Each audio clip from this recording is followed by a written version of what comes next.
Hello everyone. Welcome to Mr. Noctory, boring ancient history stories for sleep. Tonight, we're stepping into a world where your identity isn't in your wallet. No quick response code, no fingerprints, no two-step verification.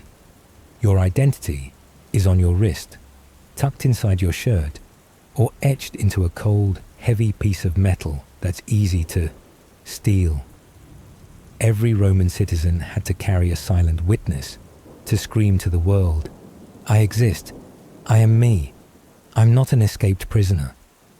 And if you dropped it, if you wore the wrong sandals, or if you just happened to look like a runaway slave from Syria 3 years ago, good luck. Your fate would be decided by a sleepy guard with an empty stomach and the memory of a goldfish. If one day you got grabbed in the middle of the Roman market, just because no one believed you were, you don't panic. Plenty of people have been in that situation, and worse, sold, shackled, beaten, or shipwrecked along with the plaque bearing their name.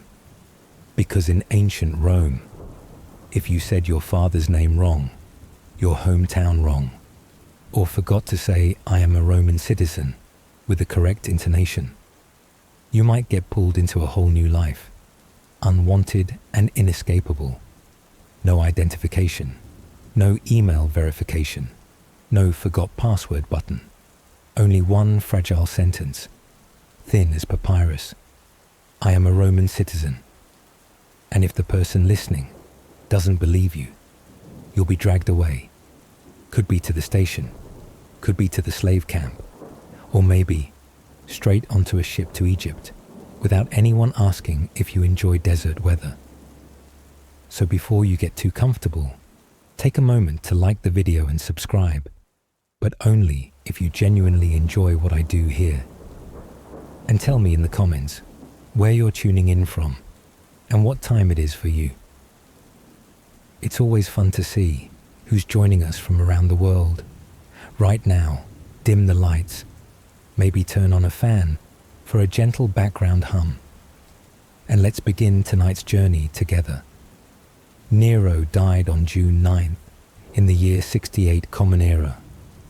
It was a morning thick with road dust and anxiety as the news spread like fever. The emperor had committed suicide, not assassinated, not beheaded, not dragged through the streets, just ran away, and when surrounded, stabbed his own neck with a knife with the help of a servant because his hands were shaking too much. And then, no one in the Roman Empire believed it. The news of his death was carried by horsemen through the public postal system, cursus publicus,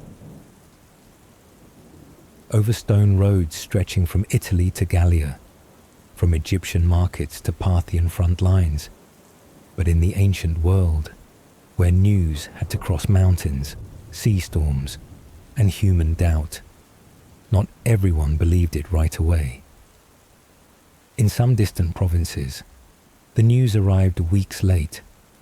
Some even built brand new statues of Nero after he had already died, simply because no one had updated them on the emperor's death. From Spain to Syria, millions heard the news and looked up from their dinners of dried grapes, whispering, "No, that can't be." Someone like Nero, a man who saw himself as an artist emperor, who performed on stage as tragic Greek figures, Orestes killing his mother, Heracles going mad, Medea murdering her children. A man who turned every public appearance into a performance, from his eyes, his voice, to every gesture. Someone like that dying in a garden, without an audience, no applause, no curtain call. Even those who hated him felt something off. The man who burned Rome and blamed the Christians. The man who killed his mother, his wife, and anyone who looked at him the wrong way. Someone like that couldn't just die like a cornered animal. No conspiracy, no myth, no blood soaking the arena. Just a quiet death in a wild garden with no trumpet, no ravens, and precisely because his death was so ordinary, no one believed it was the end. Rome still remembered his voice.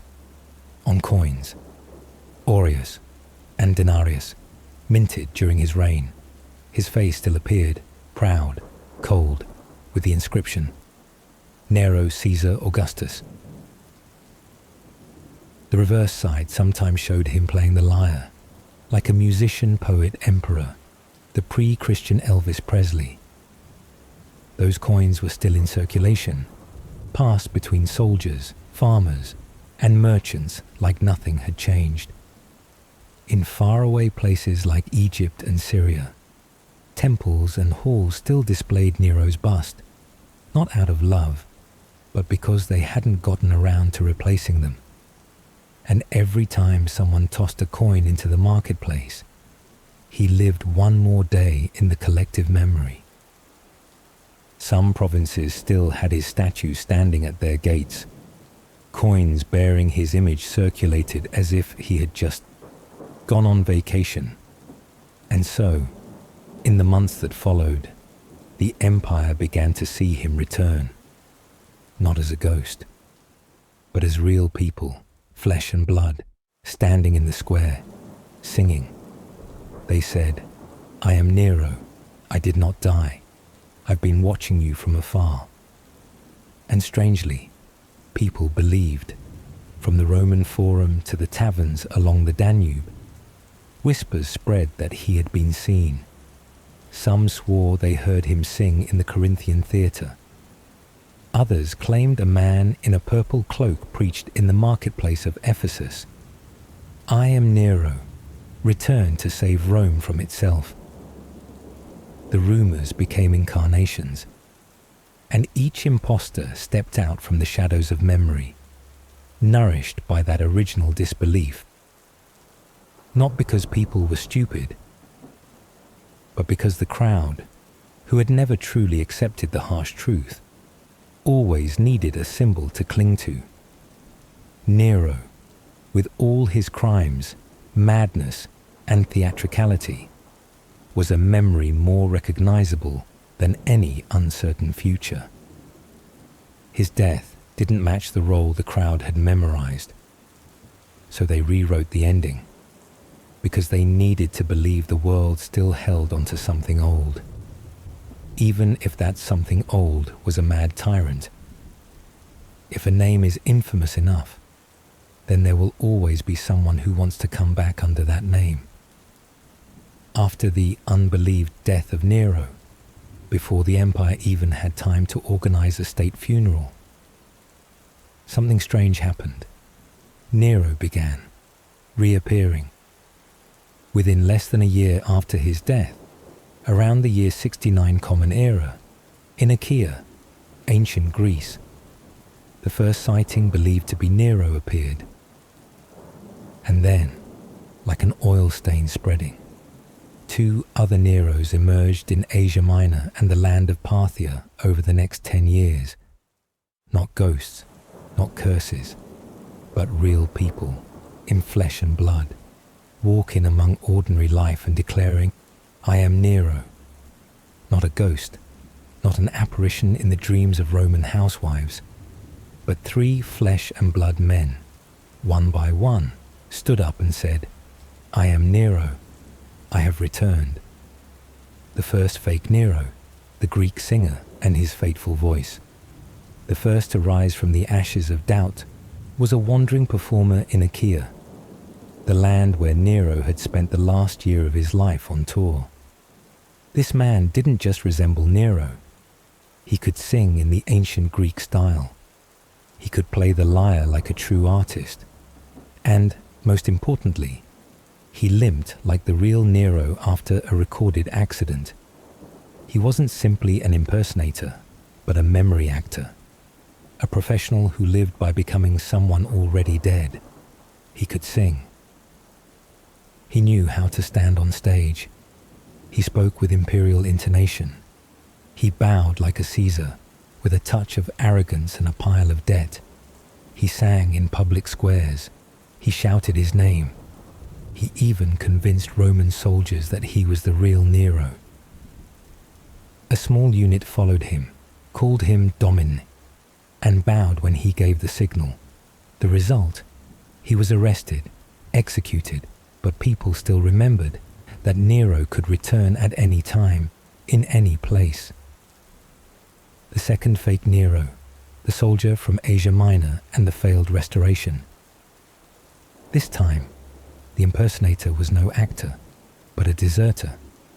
He appeared in Asia Minor, what is now Turkey, and also declared himself Nero. He didn't need a voice.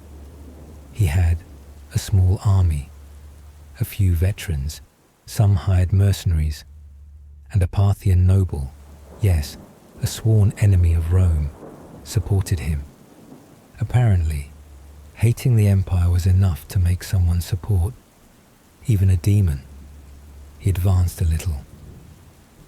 The Roman government, under Emperor Titus at the time, immediately saw it as a threat to national security. Nero was dead, but the name still kept Rome awake at night. Legions were mobilized.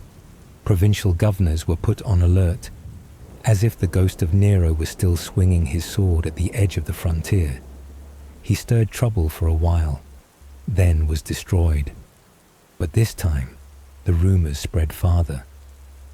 The third fake Nero, a memory revived by an enemy. The third man appeared nearly a generation later, during the reign of Vespasian. And yet, a Parthian king believed, this is Nero. Not for political reasons, but because he wanted to believe it was true. He received the man in his palace, gave him rewards, sent escorts. Now imagine you're a Parthian commoner at the time, a pale-skinned man in old Roman clothes walking around saying he's an emperor who died more than a decade ago. And the most powerful person in the country nods and says, I believe. Nero's shadow was bigger than himself. This phenomenon wasn't just a case of personal impersonation. It became a collective myth, known in history as Nero Redivivus, Nero reborn. Many Romans, even nearly 20 years after his death, still believed Nero would return, not to sing, but to take revenge on Rome for abandoning him. In early Christian communities, this belief turned into a religious terror. Nero would return as the Antichrist, bringing war and apocalypse to the world. 3 impersonators, 3 rebirth dreams. They didn't share the same origin, talent, or ending, but they all had one thing in common. They became Nero not through evidence, but through the thirst of the crowd. Because after Nero, the world became too empty, too serious, too sober. And when reality isn't rich enough, people start recycling old nightmares, as if they were comforting. If a man in a purple robe, walking with the right posture, speaking in the right tone, can make a crowd believe he is emperor, then what makes up a real identity? And if you live your whole life being yourself, but no one believes it, then who are you, really? A man stands in the middle of the military camp. He has 2 arms, a name, and a story of origin. He says he is a Roman citizen. He says he was born in Beneventum, that his father was a free man, his mother a baker, and that he has a scar on his left eyebrow from falling off a grape trellis when he was 8. But no one believes him. And so the story begins to slip. In Rome, identity wasn't in the heart. It was on paper.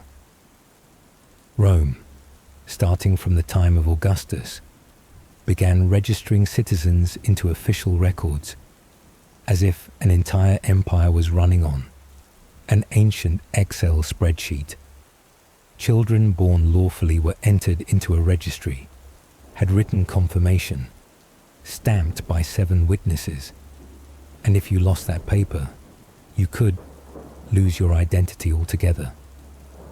Enlisted soldiers had military tags made of lead worn around their necks. Retired soldiers were given bronze plaques called diplomas, certificates that they had become citizens. These diplomas were engraved onto 2 bronze plates, folded like a metal wallet, sealed with 7 official lead stamps, each representing a witness or an authorized magistrate.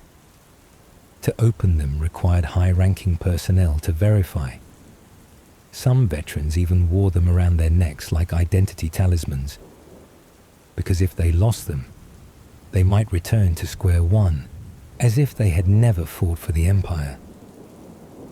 But those documents often got wet, got lost, got burned, or simply didn't follow you when you got shipwrecked. No papers, you're no one. A case was recorded during Emperor Trajan's reign. A man was arrested inside a bakery. He said he was a citizen, but someone recognized him as a runaway slave from 10 years earlier. Immediately, his neck was shackled. No long trial needed. And in many places, especially on the frontier, if no one stepped forward to confirm your identity, you could be classified as a slave right away. Rome back then didn't have digital identification. Who you were depended on, whether someone else was willing to vouch for you. Because in that society, if you couldn't prove who you were, then you were automatically the lowest.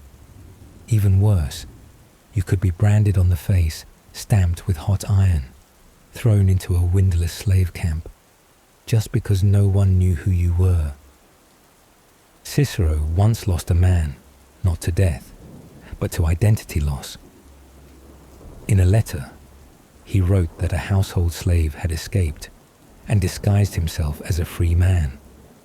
He didn't flee far, he just wore different clothes, walked a different path, called himself a different name, and Cicero never found him again. You could be free, but no one would acknowledge it.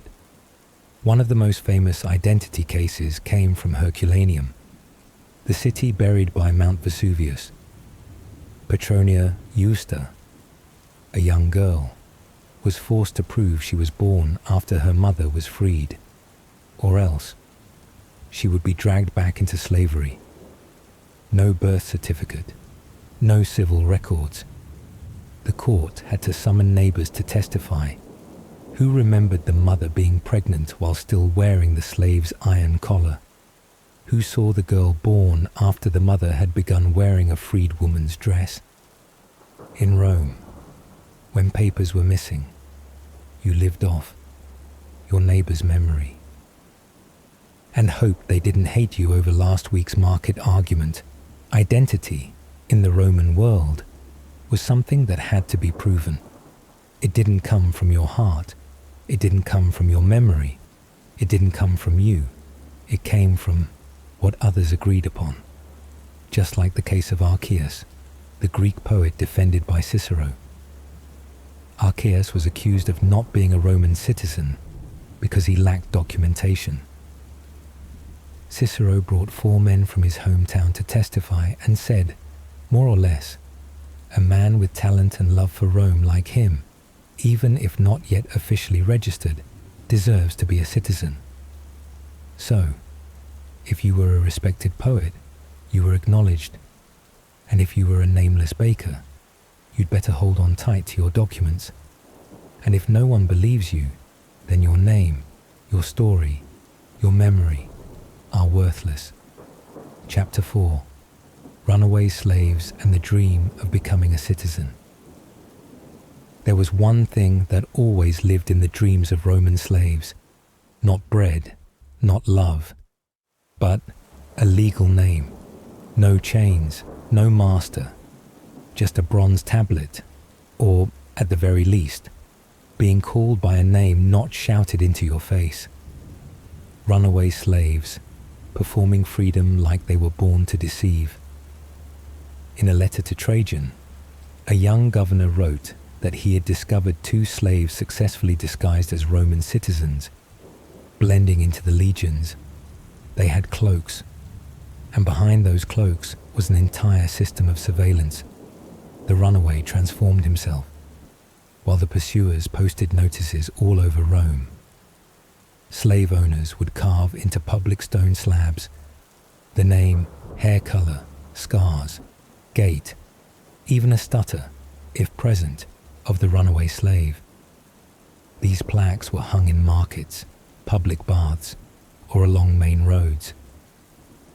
In Rome, you might not even know your own name, but if you ran away, the whole neighborhood would know you had crooked teeth and a bow-legged left leg.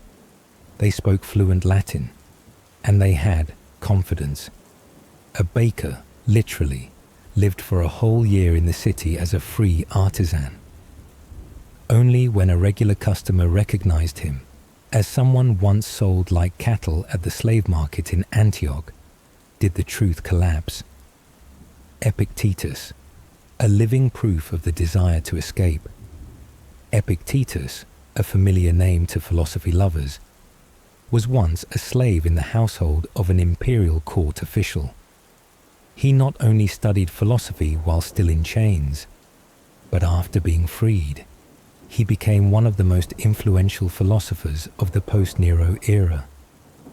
Throughout his career, Epictetus rarely mentioned his slave past, not out of shame, but because he knew that past might make others look at him differently. In Rome, you didn't just have to prove you deserved freedom, you had to make others forget you ever didn't have it. Running wasn't as hard as maintaining the role. One former slave once said, "I wasn't afraid of being beaten. I was afraid of forgetting how to act like a free man." In Rome, identity wasn't just in documents, it was in gestures. A slave had to learn how to lift their head at the right time, not avert their eyes from overseers, not say "yes, sir" when no one asked.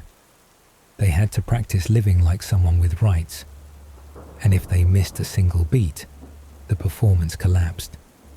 Language, the line between citizen and slave, faster than any chain.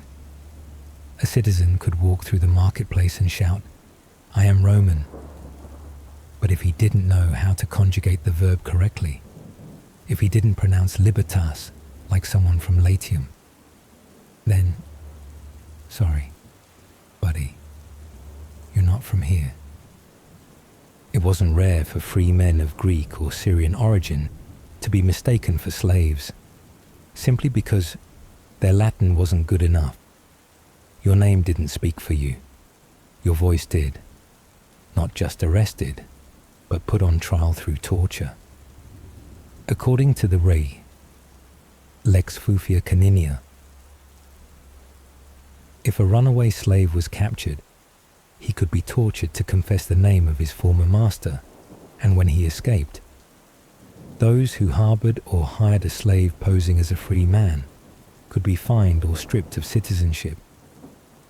Rome didn't need thorough investigations, just someone to point and say, "He used to be a slave," and your identity would be pulled down like a stage curtain. In Rome, what you needed wasn't evidence. It was playing your role according to the script of the system. Why did they accept such risks? Because in that world, as a slave, you couldn't marry legally. You couldn't own property. You couldn't protect your child from being sold away. And if you died, no one would read your name. The dream of becoming a citizen wasn't a dream of wealth. It was a dream of existence with a name, a body that was recognized, a place in a funeral where someone would cry. Because if no one knows who you are, if no one confirms you ever existed, then even your death has no witness. Many free people were mistakenly enslaved, brought to unnamed concentration camps on the frontier, where they were tattooed on the thigh, stripped of speech, and spent the last years of their lives in silence. They lost their name, lost their language, and in the end, lost themselves. If the previous chapter was about slaves pretending to be citizens, then now, let's flip the script. Real citizens mistaken for slaves just because they didn't look enough like citizens. Wrong accent, wrong demeanor, didn't know how to perform. A free man, if lost, will be reclassified. A man walks along the Appian Way, no documents on him, speaking Latin with a Syrian accent. He encounters a patrol. They ask, "Who are you?" He gives his name, the town he was born in, and says he raises horses. They glance at each other, chuckle softly, and call for a shackle. No papers, no witness. You're automatically unclaimed property. In that world, identity wasn't what you were. It was what others recognized you as. If you didn't have a bronze tablet, didn't have witnesses, didn't speak with the correct intonation, you were easily, temporarily confiscated, like a lost cargo crate. There was no justice police. In far provinces like Numidia or Cappadocia, it was even worse. No central records, no facial portraits, just spoken words and the suspicious gaze of a guard. If they didn't feel you looked like a free person, they could arrest you on the spot, no reason needed. So when traveling far from home, people often carried litterae, letters confirming their identity, or brought a witness to avoid a deadly misunderstanding. Even Cicero, Rome's greatest orator, once wrote a letter complaining about a mistaken arrest.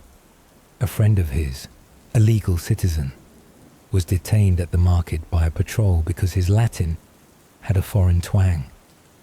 The man had to lie in waiting for weeks until family brought citizenship papers to rescue him. He had committed no crime. He just mispronounced a word. In Rome, if you mispronounced libertas, you could lose your actual certificature. Libertas. There was only a chain of rapid, emotionless reclassification procedures. Your destination, temporary slave holding camp, no windows, no bed, just a number stamped on your thigh. Once locked in, whether you were free or truly a citizen, you had to wait for someone to identify you, if anyone remembered. Some were held like that, 10 years. Many free people didn't even dare leave their hometown, not because they feared getting lost, but because they feared not being able to return. They feared landing in a foreign city where identity had no weight without a witness or papers. Not quite prison, but not enough status to deserve a trial. Performance was power and survival. You had to lift your head at the right time, speak like someone who owned property, know how to avoid a patrol's gaze, and drop phrases like, "Every Roman is a piece of the Republic." Some free people came up with survival tactics, like tattooing. Cives, citizen, on their arm, or memorizing legal phrases they could shout if caught. "I am a registered citizen of Rome under Augustus. I have witnesses." And sometimes, very rarely, that actually worked. You had to learn to look like someone respected. Because if you didn't perform the role, you'd be cast in another one, forever. Did anyone survive? Yes, but not as they were. Some were rescued by friends, some sued, some turned themselves into real slaves, because living in a false identity was easier than proving the true one. In Rome, truth didn't save you. Acting ability did. In a world where performing your role wrong gets you arrested, as you just read in the previous chapter, one haunting question echoed in the mind of every Roman citizen. How do I prove that I am me? No government-issued identification chip. And even if you had documents, things didn't always go smoothly. A famous case unearthed in Herculaneum tells the story of Tati Petronia Eusta, a young girl trying to prove that she was born after her mother was freed. With no birth certificate, she had to provide testimonies from neighbors, her mother's old friends, and even someone who had witnessed her mother's wedding. Her entire fate rested on the memory of the lady who sold vegetables nearby. No email, no Facebook, just paper, bronze, and other people's memories. Birth certificate for those born at the right time, in the right place. Since the time of Augustus, around the year 1 before the Common Era, children born to citizen families could be officially registered with local authorities. Parents would present the child before a magistrate and 7 witnesses and declare, "This is my child, born free, a citizen of Rome."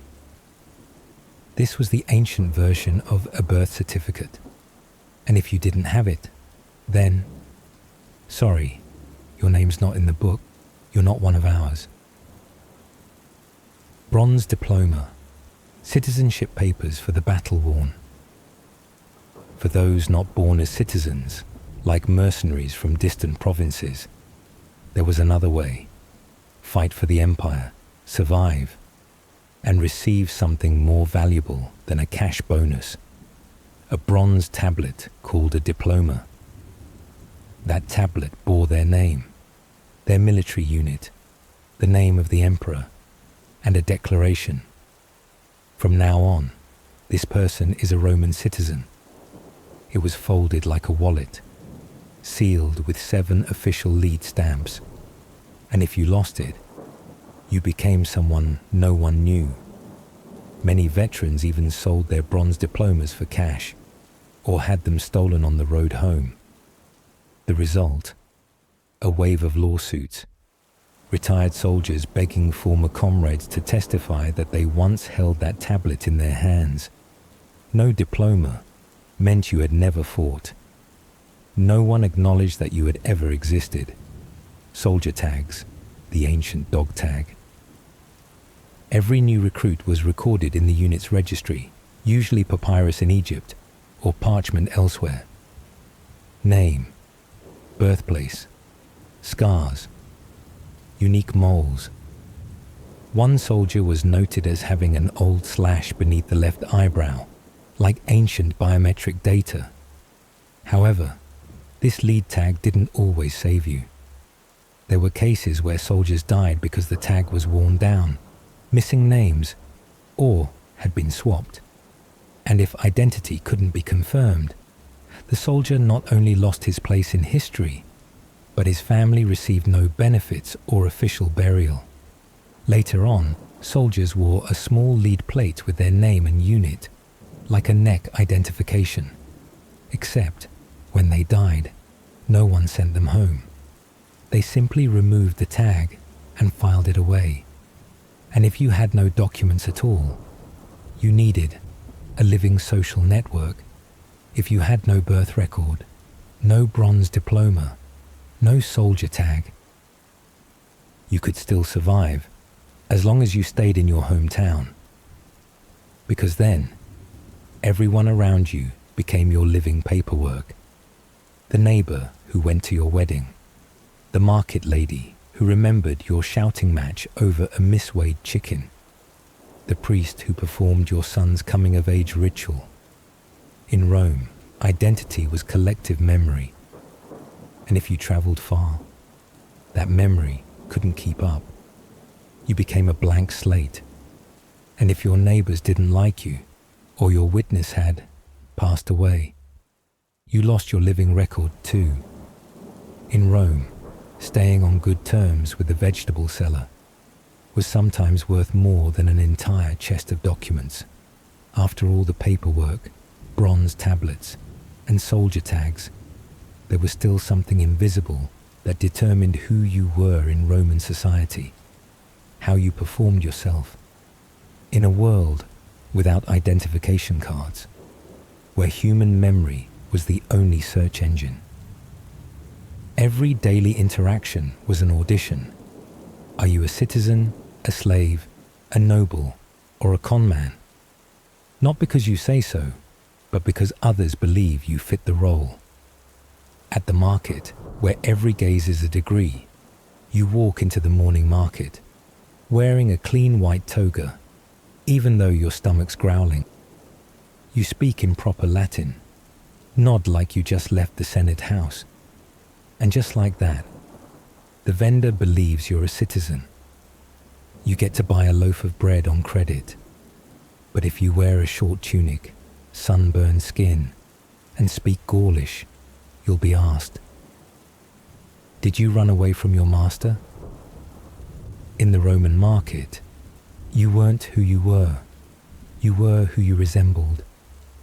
Archaeology at Pompeii shows that just wearing the wrong hairstyle, like a shaved head typical of wealthy household slaves, could make a vendor double the price or refuse to sell to you at all.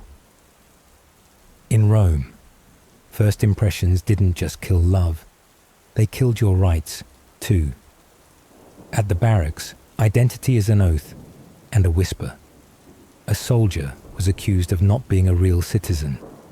He had no documents, no bronze diploma, only a comrade stepping forward to testify. I bunked below him. He swore loyalty to the emperor. He took an arrow for me once. He's one of ours. And just like that, the commander nodded. No need to check the records. In another barracks in Egypt, a soldier suspected of not having valid Roman citizenship was cleared thanks to 3 former comrades who swore before Jupiter and the emperor that they had served with him, recalling the scar on his left cheek and how he cursed the officer in Latin better than any Italian recruit. Trust among comrades was a stronger identification than any official seal. In court, the performance decides your freedom. No video, no fingerprints. You want to prove you're a citizen. You stand tall, you dress right, you speak polished Latin, you address the judge by name, you bow at the proper angle. You know when to say, Senatus Populusque Romanus. You know not to sit until invited. In a courtroom in Herculaneum, with no papers, the whole case revolved around whether Petronia looked like a citizen. One witness said, "She doesn't carry herself like a lady, doesn't know the proper greetings. She's clearly a slave." And you cry at the right moment. A trial in Pompeii recorded testimony that this person speaks roughly, doesn't know the name of the court clerk, clearly not a citizen. In court, it's not truth that wins, but the best performer. From stage to street, the entire empire was a play. You pass through the city gates. The guard asks your name. You reply, Marcus Valerius, equestrian rank citizen, born in Capua, former service in Africa. You don't smile. You don't bow. You walk like the whole street was built just to greet your arrival. And just like that, they let you through. This wasn't just theory. Around the year 58 Common Era, St. Paul, when about to be flogged by Roman soldiers for allegedly inciting a riot, simply said, "Is it lawful for you to scourge a Roman citizen who hasn't been tried?" That sentence, and only that sentence, made the entire squad freeze. The commander was so alarmed he ran to verify immediately. In Rome, performing your identity at the right time didn't just get you bread on credit, it could save you from torture or death. In Rome, Identity wasn't something you had. It was something you had to perform every day, and something that had to be accepted. If no one believes who you are, then you are nothing. Identity was not just protection, it was a weapon. Being a Roman citizen was a legal privilege. You were exempt from torture. You were entitled to due process. You could appeal directly to the emperor. But for that very reason, it became something to be bought, forged, impersonated, a talisman against the world. A runaway slave from Asia Minor, wearing a soldier's uniform, learned a few lines of Latin, and slipped into a new recruit unit bound for Syria. No one checked his papers.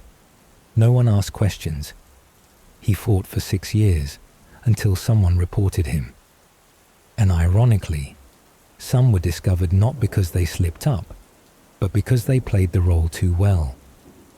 One case involved a new soldier who was too skilled, drew maps too quickly, spoke Latin too perfectly, to the point where his commander suspected he was a nobleman in disguise. They checked the records, only to find he'd once been auctioned in Neapolis 8 years earlier. In Rome, if you performed poorly, you were suspected of being a fake. But if you performed too well, same result. But impersonating a citizen was a gamble, and the price was your head. By law, impersonating a Roman citizen was a capital crime. The cell, Lex Cornelia de Falsis. Enacted in the 1st century before the Common Era, made it clear anyone who forged documents, seals, or impersonated a citizen could be executed, sent to toxic mines, or crucified in public. A slave pretending to be a nobleman, if caught, would be stripped naked in public, branded on the forehead with fug, short for fugitivus, runaway, and executed by sword or crucifixion. Even harboring someone impersonating a citizen was a serious offense. So in Rome, if you were convincing, you might get a few extra years of life. But if your play lost a scene, you would never get to perform again. Even free people could be jailed for not knowing how to perform. Not only did slaves impersonate citizens, sometimes citizens were mistaken for slaves. A lone traveler, dressed in rags, unable to name the local magistrate, could be thrown into a poorhouse. There, they would be detained until someone trustworthy confirmed their identity. And if no one came, they might be branded, forced into labor, or sold to salt mines like a real slave, all because they didn't know how to perform. An old citizen, lost outside the city, was once detained for nearly a month because no one recognized him. When his family arrived, they had to bring 4 witnesses to swear he once celebrated Saturnalia in the town, eating honey cakes and dancing under the statue of Bacchus. In Rome, no one remembered you wielded a sword for the empire, but everyone remembered you got drunk and sang the anthem wrong. In Rome, you didn't exist if no one remembered you. And that was scarier than any prison. No identification card, no digital record. You existed only in the eyes of others. And Roman law reinforced this. To verify identity, you needed 7 witnesses, no paper, no seals, just people who remembered you once lived.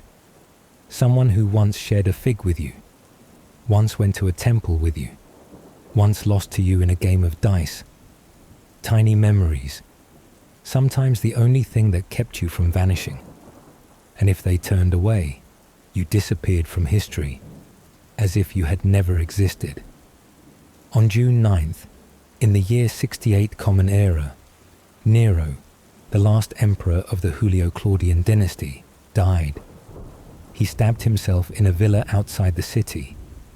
No one dared to bury him publicly. There was no state funeral, no monument, and so the Roman Empire thought it had finally escaped the shadow of a madman. But in fact, everything was just beginning. The first return, a voice from the Greek graveyard. Less than a year later, in eastern Greece, where Nero had once toured like a pop star, a man with a face eerily similar to the emperor appeared. He spoke Latin, played the lyre, and could recite poetry, so much like Nero it was uncanny.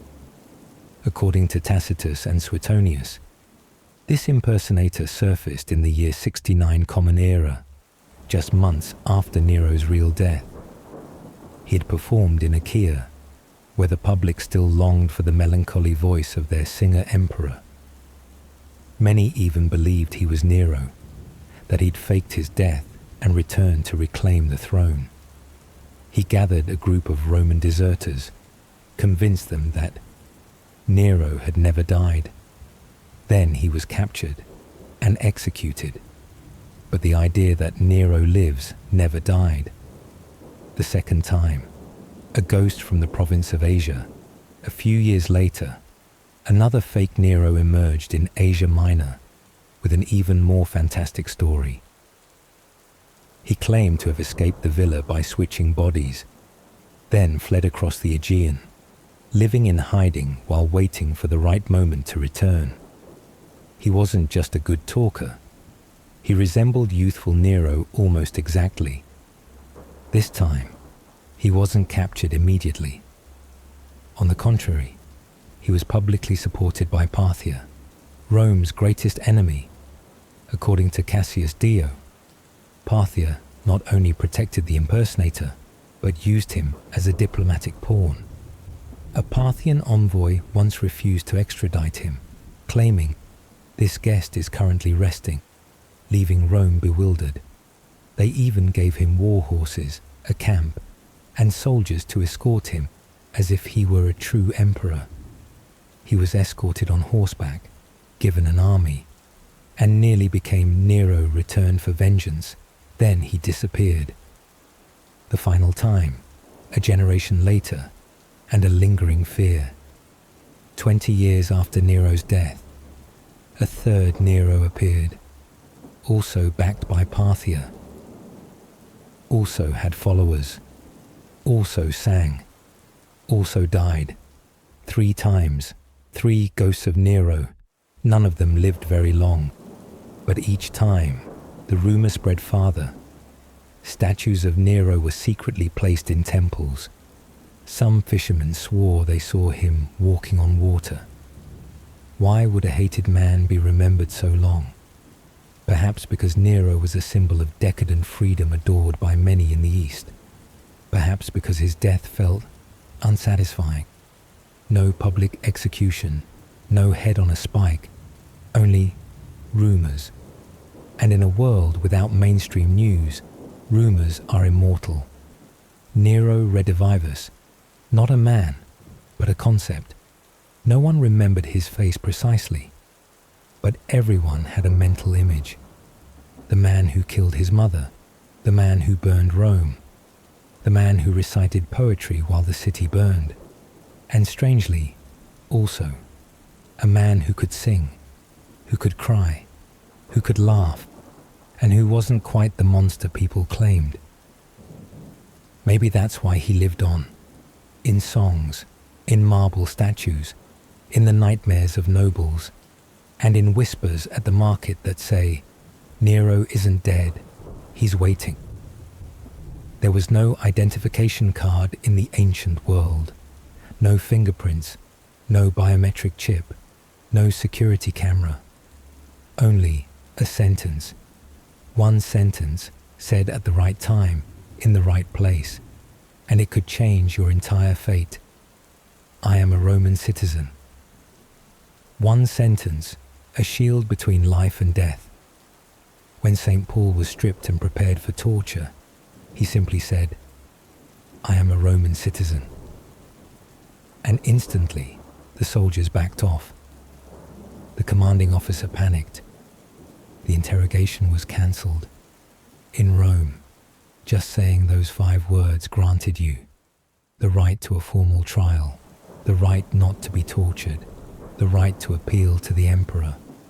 And because of that, the sentence became a magic talisman. But what if no one believes you? Imagine you're arrested in a distant fortress city with no documents, no witnesses. You say you're a citizen, but your Latin sounds a bit off. You don't remember the name of the provincial governor, so you're thrown in jail, shackled, added to the slave registry, waiting to be sold. And by the time your family finds you, you've already been branded on the forehead with the letters FUG. Fugitivus, a runaway. How do you prove that you are you? Romans had a few methods. Legitimate children were registered at birth with 7 witnesses. Soldiers had bronze diplomas listing their names, like ancient identification cards. Veterans had citizen certificates, cast in bronze, sealed with lead. Ordinary civilians, they could only rely on someone recognizing their face. And if you got lost, ended up in a faraway province, you only existed if someone stepped forward to say, I know this person. That sentence, a dream, a privilege, a social contract, I am a Roman citizen, was more than just a sentence. It was an invisible cloak. You wore it to survive. You wore it to be respected. You wore it and hoped that people would believe you.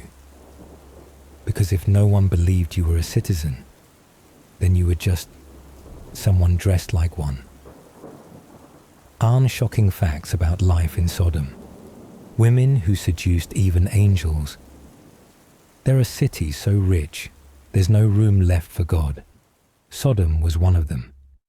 And historian Sleepless will guide you through every shadowed corner, where the light didn't come from heaven, but from flames burning on oil, not gold, not silver. What made Sodom glorious was a thick, pitch-black, boiling liquid rising from the earth like a slow curse. Bitumen. It wasn't mined. It flowed freely. It carried an unmistakable scent, acrid and sharp, like burning skin, like molten resin in the furnace of a god. They say if you took a walk around Sodom at noon, you could smell the scent of wealth and feel sick, leaking from cracks in the stone like the veins of the earth. It crept across the surface, gleaming, sticky, like serpent oil. And in the ancient world, where everything burned easily and died faster, bitumen was worth its weight in sacred gold. The Egyptians crossed deserts to buy it, to embalm their pharaohs.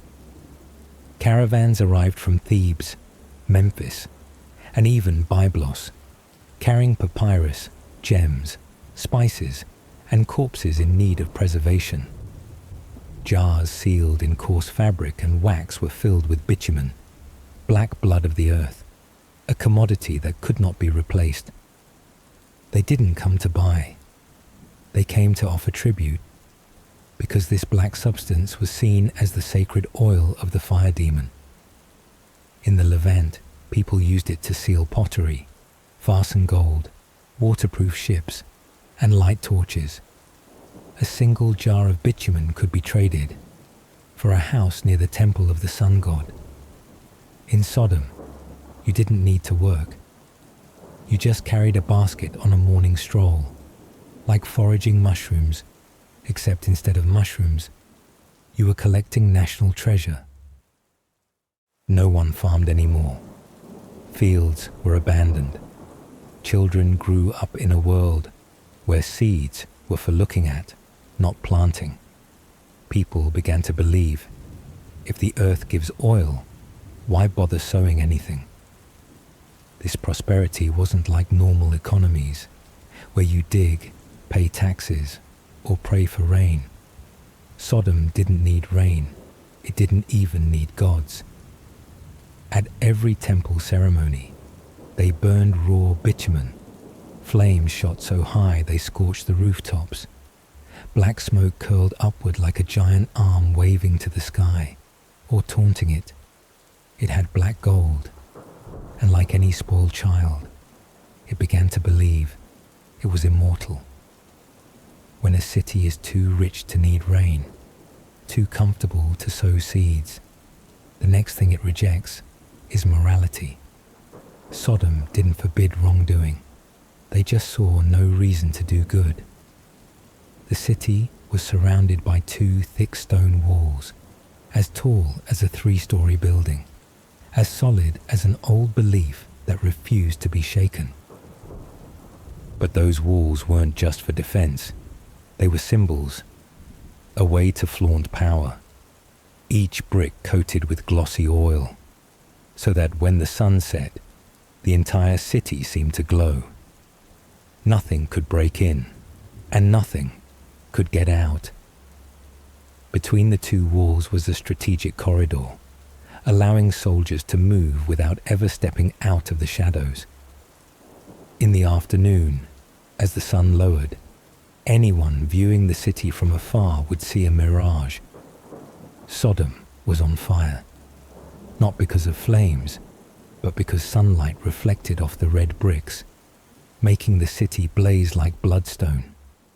The people of Sodom saw that every day, and instead of worrying, they took it as a sign of beauty. They began to live as if fire were a companion. They believed, if hell is where others go, then why not make Sodom an earthly paradise? The fortress was unshakable. The gates were made of hardwood clad in bronze, so heavy it took 6 men to open. Everyone who passed through them carried the illusion of safety, and when humans feel invincible, they start to test their own limits. A silversmith suddenly became a slaver. A weaver girl quietly turned into an informant for the temple, and a priest, once sworn to the stars, now burned oil to sell miracles like wine. The poor in the city weren't pitied, they were avoided like disease. An old blind woman begged at the city gate for 3 days until market vendors pooled money to hire guards to drive her away. Because someone believed her presence made, the earth stopped producing oil. Morality became a luxury. Like seeds forgotten in a clay jar, they had value, but no one planted them. And when kindness is no longer praised, but doubted, Sodom entered a new era, the era of self-satisfaction, a city where people did not beg God for forgiveness, because they believed they had done nothing wrong. If you wandered into Sodom on a full moon night, you wouldn't hear dogs barking or wind howling. You'd hear the sound of gold clinking, not from the treasury, but from human bones. Women in Sodom didn't wear gold to be beautiful. They wore it to survive. The necklace they received at age 12 was never taken off. In Sodom, jewelers and orthopedic doctors were sometimes the same person. They measured shoulder bones, adjusted cervical vertebrae, not to heal illness, but to make sure the gold necklace hung at the right depth, rang with the right tone, reflected light from the right angle. A single imperfection could reduce the value of the entire person. It grew with time, like a part of the body, and then began to deform the body. Collarbones bent downward like handles carrying a heavy jar.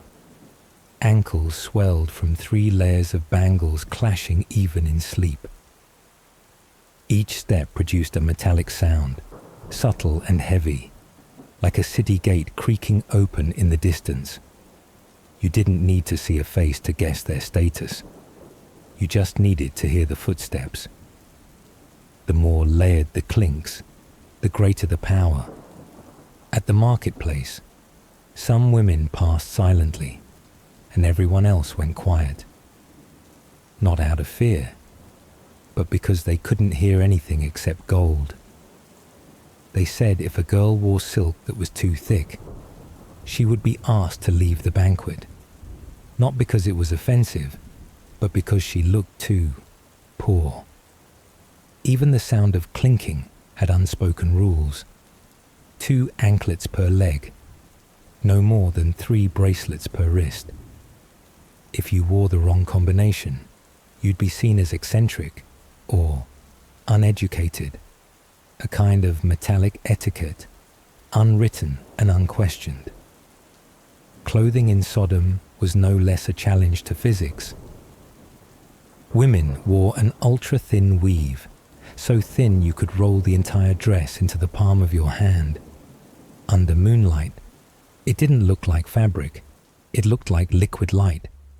Every step was a performance in radiance. Every tilt of the body was a visual daze.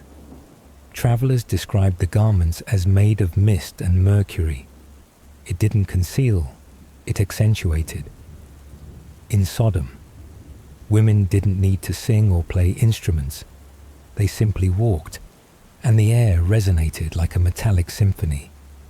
And their clothing, it was like the sky peeled off and worn over the body. Mist, light, slivers of moon, all hand-woven together. And that wasn't seduction. That was power. When a woman of Sodom passed by you, you weren't sure if you'd just been seduced or conquered.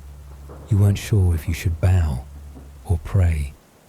At grand festivals, hundreds of women wore that same fabric, lined in rows. The whole plaza glowed in silence, and only the sound of jewelry echoed, like a warning bell for a civilization on the edge of collapse. In Sodom, there was a time each month when the city forgot it was a city. The festival began on the night of the new moon. During that time, no one went to the temple, no one prayed. The gods were forgotten or temporarily replaced by wine and music. People joked, even the gods are busy dancing. No horns, no signals. Only one sign announced it. All laws were suspended. For the next 14 days, until the full moon hung like a silver eye, Sodom entered a state the sages called absolute freedom, and travelers called, "I need to go home immediately." The streets became massive open-air ballrooms. Silk flags from the mountains flew like flowing streams. Grilled meat trays the size of tables, crispy bread carried on shoulders, and wine. Wine stored in amphorae, lined up like temporary city walls. There were pastries baked only during the 10 days of the festival, made from goat's milk, black figs, and a fragrant root that caused mild hallucinations. One piece was enough to make you think you were a god. The smell of roast meat blended with frankincense, blended with the sweat of dancers.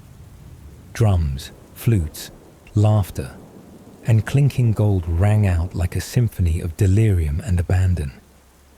People didn't sleep. They just changed places, from the feast floor to the steps, then from the steps to silk carpets, where someone was telling stories with hands and wine. No one asked who you were. No one cared where you came from. "No one is anyone" was the most common phrase during those days. Miners danced with nobles. Prostitutes read poetry to merchants. A wanted man wore a mask and was cheered as king of the night. During those days, a stranger could kiss your wife in front of you, and you'd simply raise your glass, because even marriage laws slept during the festival. No rules, no punishment. And like every society that has ever tested absolute freedom, the first thing to be liberated is always the darkness within. When a group of youths toppled a stone pillar in the square, the crowd applauded. When a woman threw her wedding ring into a wine jar, The whole table raised their cups in celebration. Every time a boundary was crossed, it was not a personal victory, but a triumph of the crowd. On the third night, a drunk man set fire to his cloak, thinking it was a fireplace.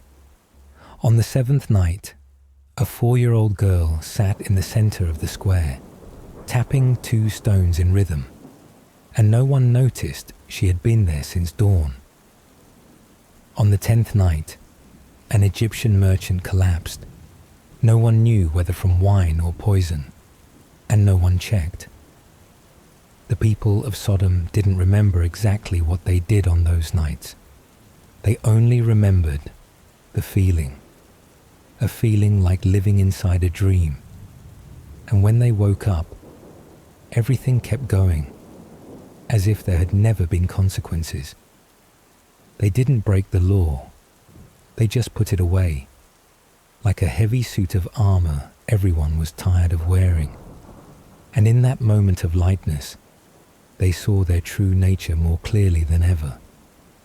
When the city fell asleep to the sound of drums and wine, the temples remained awake, not to pray, but to call the moon a little closer. Sodom had a very particular kind of woman, not queens, not courtesans, not philosophers, but those who opened the door to the divine. They were called the priestesses of Astarte, goddess of love, fertility, and everything other civilizations considered in need of restraint. But in Sodom, fertility was encouraged like winning the lottery. The temple sat in the city's heart, roofless, so the silver moonlight could pour directly onto the chest of the lead celebrant. Stone pillars were carved with tree motifs, as if the gods grew up from roots. The walls were inlaid with polished metal mirrors, scattering light in every direction, creating an illusion of many moons at once. When a priestess turned, her shadow shattered into overlapping fragments of light, as if the ritual were occurring simultaneously across 3 realms, the human, the divine, and one that only opens under the full moon. The room became a myth-making machine. On full moon nights, high-born women would wear deep blue cloaks embroidered with silver thread, walk barefoot into the temple, no longer daughters of merchants or wives of magistrates, but temporary embodiments of the goddess. They danced, not for art. They screamed, not from madness. They rang wind chimes tied to their wrists, stepped on fresh flowers, the chimes made of white bird bones, only sounded when moved in perfect rhythm. The flowers were laid in a circle, called the birth ring. Stepping through it meant offering oneself to something greater. And sometimes they simply sat still, like breathing statues. These rituals, according to one old chronicler, made the ground tremble, either from drums or from something real. Children were not allowed in. Men were not allowed to watch, but they whispered that on those nights, even angels passing by would cover their eyes. Because something about that temple didn't quite align with religions that had angels. To the people of Sodom, the moon wasn't just a symbol, it was the main character. They believed that on every full moon, Astarte would possess one of them, but no one knew who, so all were treated as divine. Perhaps that's why their eyes always looked toward the moon, as if whispering something only darkness could understand. Some modern archaeologists have found statues, arms wide open, eyes gently shut, chin raised, as if waiting for something to fall from the sky. Beside them, a stone basin with grooves to carry either water or blood, depending on how you choose to read history. No one knows exactly how long these rites lasted. Only that The next morning, the women walked out of the temple with slow steps, not tired, not drunk, not sleepy, but as if they had temporarily exchanged souls with something else. If you were a good person, you wouldn't last long in Sodom, not because someone hated you, but because the system was designed so you couldn't survive. In other ancient civilizations, kindness was a kind of legacy, something that helped you be remembered after death. But in Sodom, it was a criminal offense. Helping strangers was forbidden. Giving away free food was forbidden. Reaching down to lift someone who had fallen into a ditch was forbidden. And giving water, yes, even water, the one thing even the desert offered for free. According to an ancient inscription carved on basalt near the city's southern gate, Law number 47 states clearly, any act of providing food, drink, or shelter to one whose name does not appear in the census shall be considered a betrayal of the community. This wasn't a suggestion, it was a criminal law, enacted by a judicial council of 5 men, and enforceable even against children. In Sodom, kindness was not a virtue. It was an act of suspicion. The people of Sodom had a peculiar belief. If someone is weak enough to need help, then they don't deserve to exist. A sentence that makes you want to cough up salt. They had legalized selfishness, and compassion became classified as an act of public endangerment. The story of Pelethid, the girl who dared to be kind. She was just an ordinary girl, not a hero, no plans to rebel. She simply saw a starving man abandoned in the street. She gave him a little water, and that was all it took. The death sentence was signed the next morning. Pelethid was tied to a stone wall in the middle of the square. Instead of stabbing, burning, or whipping her, they chose a gentler punishment. They covered her entire body in honey and left her there, under the sun, for the ants, bees, and flies to render judgment. And she wasn't the first. A middle-aged man was once lashed 40 times in the market for letting a stranger sleep in his horse stable. An old woman was chained in irons for sharing bread with a begging child. The cruelty in Sodom didn't come from brutal acts, but from meticulously crafted ones. Kindness is a contagious behavior. The crowd didn't stop it. They watched. Some took notes. A few sketched the scene. They said, "This is evidence of law." But in truth, it was a public punishment ritual. Anyone who didn't watch was suspect. Anyone who looked away was monitored. A society where apathy was a duty and silence a survival skill. But really, it was a silent message sent to anyone left with a heart. And the most painful part, the beggar that Pelethid helped was a decoy planted by the city council, a moral trap, a psychological operation at a national level, a way to identify the remaining soft ones and eliminate them before they could infect the system. To Sodom's lawmakers, compassion wasn't a quality. It was the first crack in the fortress wall, a crack that had to be sealed with blood and honey. Sodom didn't kill people because they were bad. It killed them because they were good, in ways that made society feel ashamed. The kinder you were, the more dangerous you became. And in Sodom, danger had to be removed. You're a merchant from Egypt. You've spent 7 days crossing the desert, lips cracked, eyes scorched by sun. And finally, you see Sodom, a city gleaming like treasure, walls red as flame, rooftops silver like the moon fallen to earth. You're relieved. You think, I've arrived.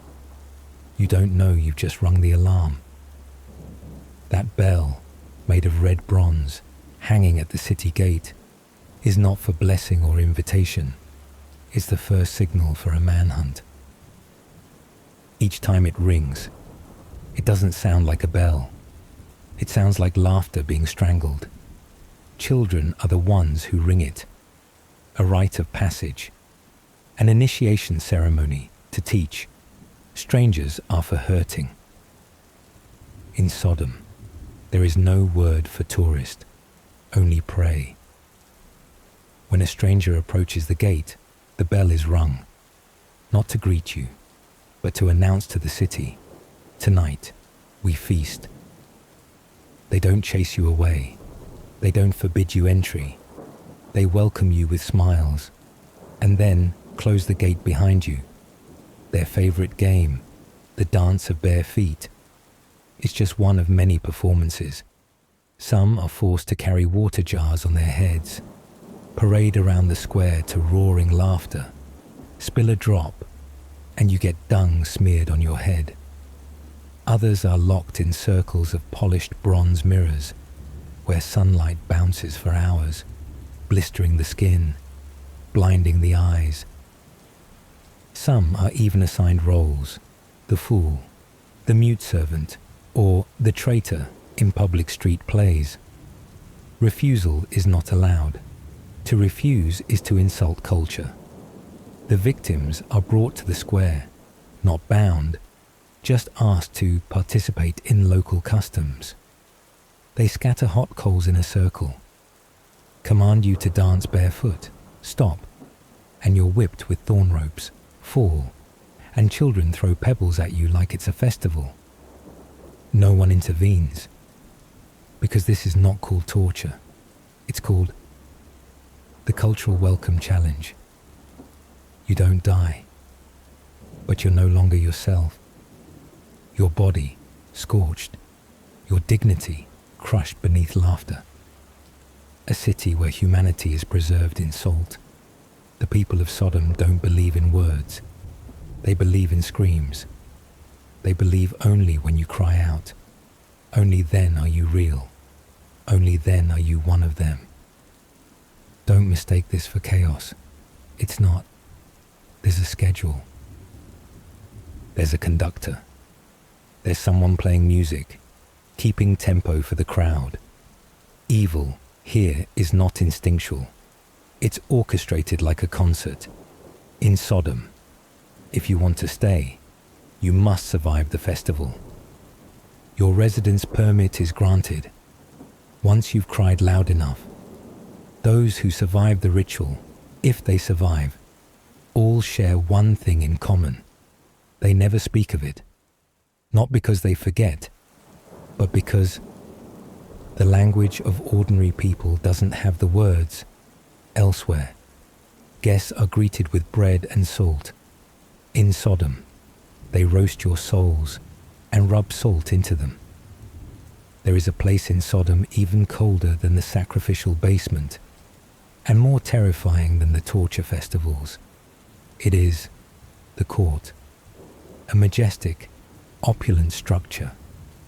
Inside, the court is designed like an ancient theatre, a towering dome, seats arranged in a half circle. The walls display paintings of sinners being punished, but strangely, those punished are often kind, charitable, or poor, while the triumphant figures are always those with power, or those who bowed at the right time. Before each trial, the accused must pass through the hallway of repentance, where other citizens are allowed to throw notes of insults at them as part of a justice ritual.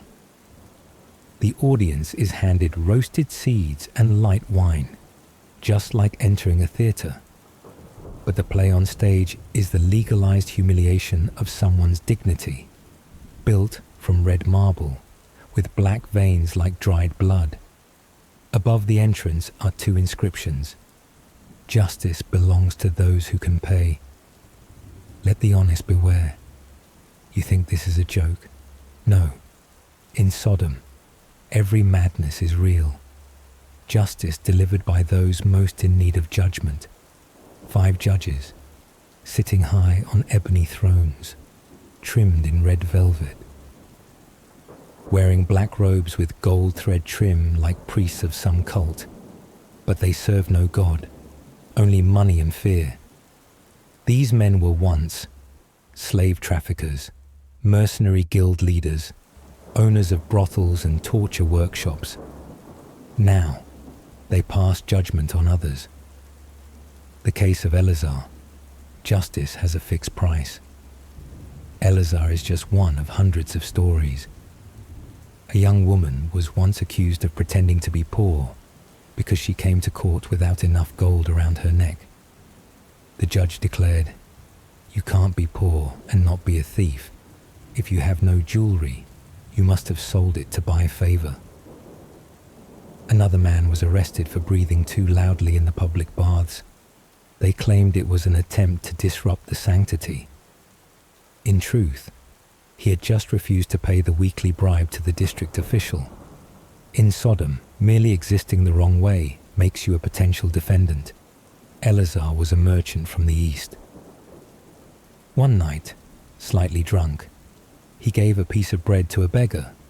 Immediately, he was arrested. At the trial, Eleazar was given a choice. Either surrender all your goods or stand trial. And trial here meant being hung upside down in a vat of honey and left to bake under the sun for 3 days. Eleazar chose to lose his goods, only to discover the beggar was a professional actor, part of the court's own scam ring.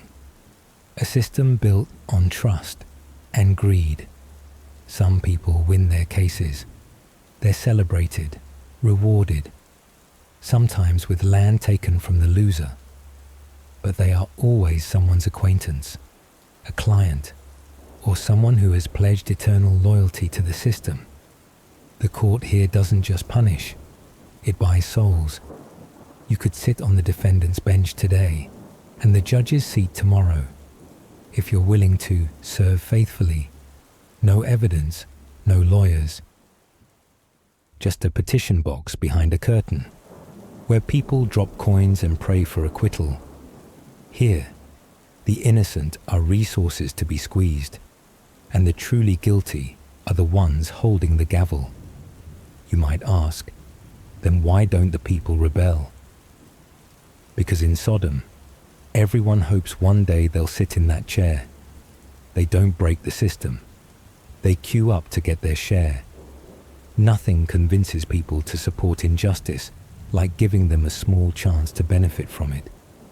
In Sodom, everyone dreams of the day they get to judge someone else, as a power trip, as a way to forget they were once judged.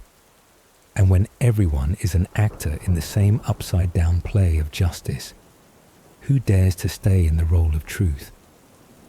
There's a saying in Sodom that outsiders often assume is a metaphor. Children aren't born to live, but to pay their parents' debts. But it's not a poetic phrase. It's an instruction manual for human use. The temple basement, where light never touches. Behind the grand ceremonies in the plaza. Behind the drums and the dances glittering with silver and gold, lies the basement of the great temple. A place outsiders are never allowed to step into. A spiral staircase descends deep into the ground. No fire, only dim, bluish-grey light from oil lamps mixed with Dead Sea minerals. No music, only a steady drumbeat like the universe's heart, in reverse. There, the altar doesn't await offerings, it demands blood. At the center of the circular room stands a black stone, polished so smooth it reflects the ghostly light into a glowing greenish ring. Surrounding it are small channels that guide blood in a spiral flow, draining into a hole sealed with a bronze lid. According to written records and archaeological evidence, they sacrificed children aged 12 to 16, an age considered pure, yet old enough to understand what's coming. A necessary act, carried out with a trembling yet resolute voice. The offerings weren't chosen at random. They weren't sickly or abandoned. On the contrary, they were often the brightest, most beautiful, most beloved children in the community, because people believed only what's perfect is worthy of the gods. And so, a paradox unfolded. Love became the reason for sacrifice. Parents stood in silent agony, praised for their bravery. Neighbors wept, but clapped and cheered. This family has birthed a worthy child. They said it was for the crops, for prosperity. Believing that the truest fear comes from the young, they believed, if the gods hear the innocent scream, they will be moved. So, every drought, every earthquake, someone whispered a child's name, and the one who chose was their own parent. They called it voluntary, but in truth, it was a society where refusing meant betrayal. The sacrifice, a terrifying ritual wearing a religious mask. On the eve of the sacrifice, the child was thrown a celebration of light. They were bathed in fragrant oils, fed the finest food, dressed in splendid garments, like a birthday for a little prince. Other children were taught to smile, sing, and dance, as if this were a blessing. No one was allowed to cry. No one could hold the child too long, because if tears fell before the ceremony, the entire family would be punished. Before the ritual, the child wore a blue robe embroidered with a silver moon and stars. They weren't tied. They were taught to walk up to the altar on their own, like a warrior. But not every warrior smiles on the way to the slaughterhouse. The drums sounded, incense thickened. Then the blade came down, slowly, solemnly, like a reverse baptism. As the blood flowed through the channels, the entire city fell silent. Because they believed the silence of the community is the voice of the divine. When a civilization loses all boundaries, once a stranger, a merchant from Canaan, accidentally witnessed the ritual. He screamed, threw stones at the altar, tried to pull the child away, and was beaten to death by the people. His body tossed into a ravine, without a grave. Later, they claimed he was punished by the gods. No one ever tried that again. Kindness, in Sodom, had been rewritten as heresy. Modern archaeologists have found evidence: child bones with clean cuts, ashes with signs of high heat burning, temple basement floors stained reddish, as if soaked in old blood. Why would a rich city, with advanced technology, radiant art, and children once dancing around each other in a festival of light, choose to preserve their fortune by killing their future? Because the children who survived did not forget. They grew up, became parents, and one day they whispered their own child's name in the same voice they once heard from their parents. Silence had become hereditary. Why would a city preserve its luck by killing its future? The answer may lie here. When no one dares say no, the inhuman will soon be called normal. There are moments when an entire civilization, with all its rituals, gods, and golden necklaces, suddenly falls silent. And in that silence, the sky falls, rage from above. Around 1700 years before Christ, in the Siddim Valley near the Dead Sea, something happened beyond all religious, scientific, or literary explanation. Not a flood, not an earthquake, but an explosion, greater than imagination. Ash blew for hundreds of miles. The ground melted like wax. Droplets of glass froze in mid-air. Science speaks. 20th century archaeologists discovered beneath Sodom's soil a thick layer of ash, accompanied by traces of melted metals and bricks fired at over 2,000 degrees Celsius, a temperature beyond the reach of technology at that time. When analyzed further, they found glass microspherules and zircon crystals, which only form under conditions of heat exceeding the surface of the sun. A 2008 research team concluded a meteor or comet exploded mid-air, creating shockwaves like the Tunguska blast in Siberia in 1908. Only this time, the explosion happened directly above a city, and the city burned from within its own blood. At the scene, the earth soaked in bitumen, the very black gold that once brought Sodom its wealth, caused flames to spread like oil from a genie's lamp. The entire city turned into a torch, blazing for mere minutes. No more drums, no more children's voices, no more jingling jewelry. Only the wind screaming through human bones, the pillar of salt, and the woman who looked back. They say a woman turned her head as she fled, and instantly the wind of salt and fire froze her into stone. Folklore calls her Lot's wife. To this day, around the Dead Sea, people still find salt formations shaped like humans. Some have shoulders, necks, or faint eye sockets, as if they once were someone. A question no one wants to answer. Was this the punishment of a god, or just the universe exploding without reason? Was Sodom destroyed for killing children, hurting strangers, or simply believing it was untouchable? Science still cannot determine everything. Religion decided long ago. And in the memory of humankind, Sodom became a warning, one that touches the deepest part of our survival instinct. The moment you believe nothing can touch you anymore is the moment the sky is studying you most closely. Fuashti, the unspeakable suffering of women in feudal Japan. Confucianism and the three obediences, father, husband, son. Women were taught from an early age to obey and remain silent. From the moment you could walk, you had to learn how not to be noticed. In many Tokugawa era, from 1603 to 1868 Japanese households, young girls were trained to step so lightly it was as if the floor were made of thin paper. Each morning, before they were allowed to eat rice, some girls had to practice bowing rituals and clean their father's room.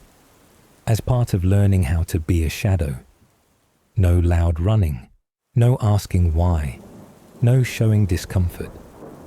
From childhood, you were taught, a good girl is a girl who doesn't argue. As you grew older, you learned the three obediences. Obey your father while at home, obey your husband once married, obey your son after your husband dies. And so, you became a chain of obedience, never once anchored in yourself. A good woman, as described in moral teachings, was someone no one noticed. In writings from the 17th century onward, especially in samurai families, women were often described with phrases like silent as a still lake or a noiseless shadow. In many households, girls were taught to bow so low their noses touched their knees when greeting elders. Raising one's head too quickly or letting a sleeve touch the ground incorrectly was seen as a sign of indiscipline. She knew when to smile and when to vanish from the frame. She had no political opinions, no personal views, no right to refuse. In family registries from the 17th and 18th centuries, women's names were rarely written in full, even if they were the mother of the heir. Some records referred to them only as concubine, lady of the Sato family, or simply wife. If a woman gave birth to a son, she might be mentioned once. If not, she disappeared as if she had never existed. If she was good at writing, that was a threat. If she was good at martial arts, that was a disgrace. If she knew what she wanted, that was a disaster. In Onna Daigaku, the book regarded as the moral syllabus for women in the Edo period, there is a famous line. In 1716, during the Edo period, when the Tokugawa shogunate governed society with a rigid class system, Onna Daigaku, compiled as a moral compass specifically for women, became the standard training text for girls from middle-class families and up. Its content reflected the common belief that the ideal woman was one who didn't think, didn't resist, and didn't exist independently. For example, it states clearly, women should not read too much. Knowledge makes them hard to control. From this, you understand why a girl who learned poetry was scolded, while a girl who learned tea serving was praised. You were trained to be a living decoration, not a human with opinions. But the saddest part is this. Many mothers during the Edo period, especially from the 18th century onward, were forced to teach their daughters the very rules they had once been made to follow. In middle-class and samurai families, mothers taught their daughters how to kneel in the correct direction, how to smile when scolded, and how to apologize even when not at fault. Each generation of women, like blades of grass, learned to bend toward the strongest wind, then taught the next generation to bow even faster. You learned this from your own mother, a woman who had once been bent, and then became the one who bent others. In your world, women were the pillars of the home, but their names were never written on the deed. You could work, go hungry, shoulder the entire household, as long as you didn't complain. Because a pillar that cries out in pain is replaced with a new piece of wood. Why do we need to tell this story? Because no one ever wrote yours. No one ever asked, did you dream? Were you sad? Did you want to run away?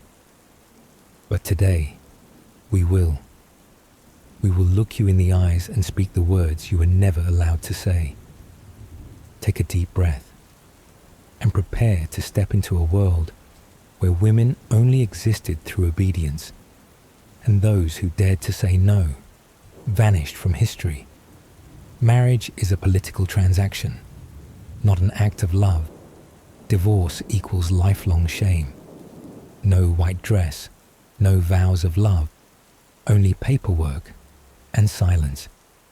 A 12-year-old girl, on her wedding day, had to wear a kimono heavier than her own body, style her hair like an adult woman, and be told over and over, don't cry, smile, this is good for the family. From that moment, she was no longer her parents' daughter, but the property of another household. In traditional wedding ceremonies during the Muromachi, from 1336 to 1573, and Edo periods from 1603 to 1868, young brides wore a white hood called tsunokakushi, a symbol of hiding one's pride. But how much pride does a 12-year-old have to hide? The hood couldn't cover her fear. It couldn't hide the panic in her eyes as the crowd chanted Banzai, and she didn't understand what they were celebrating. The adults laid out a feast.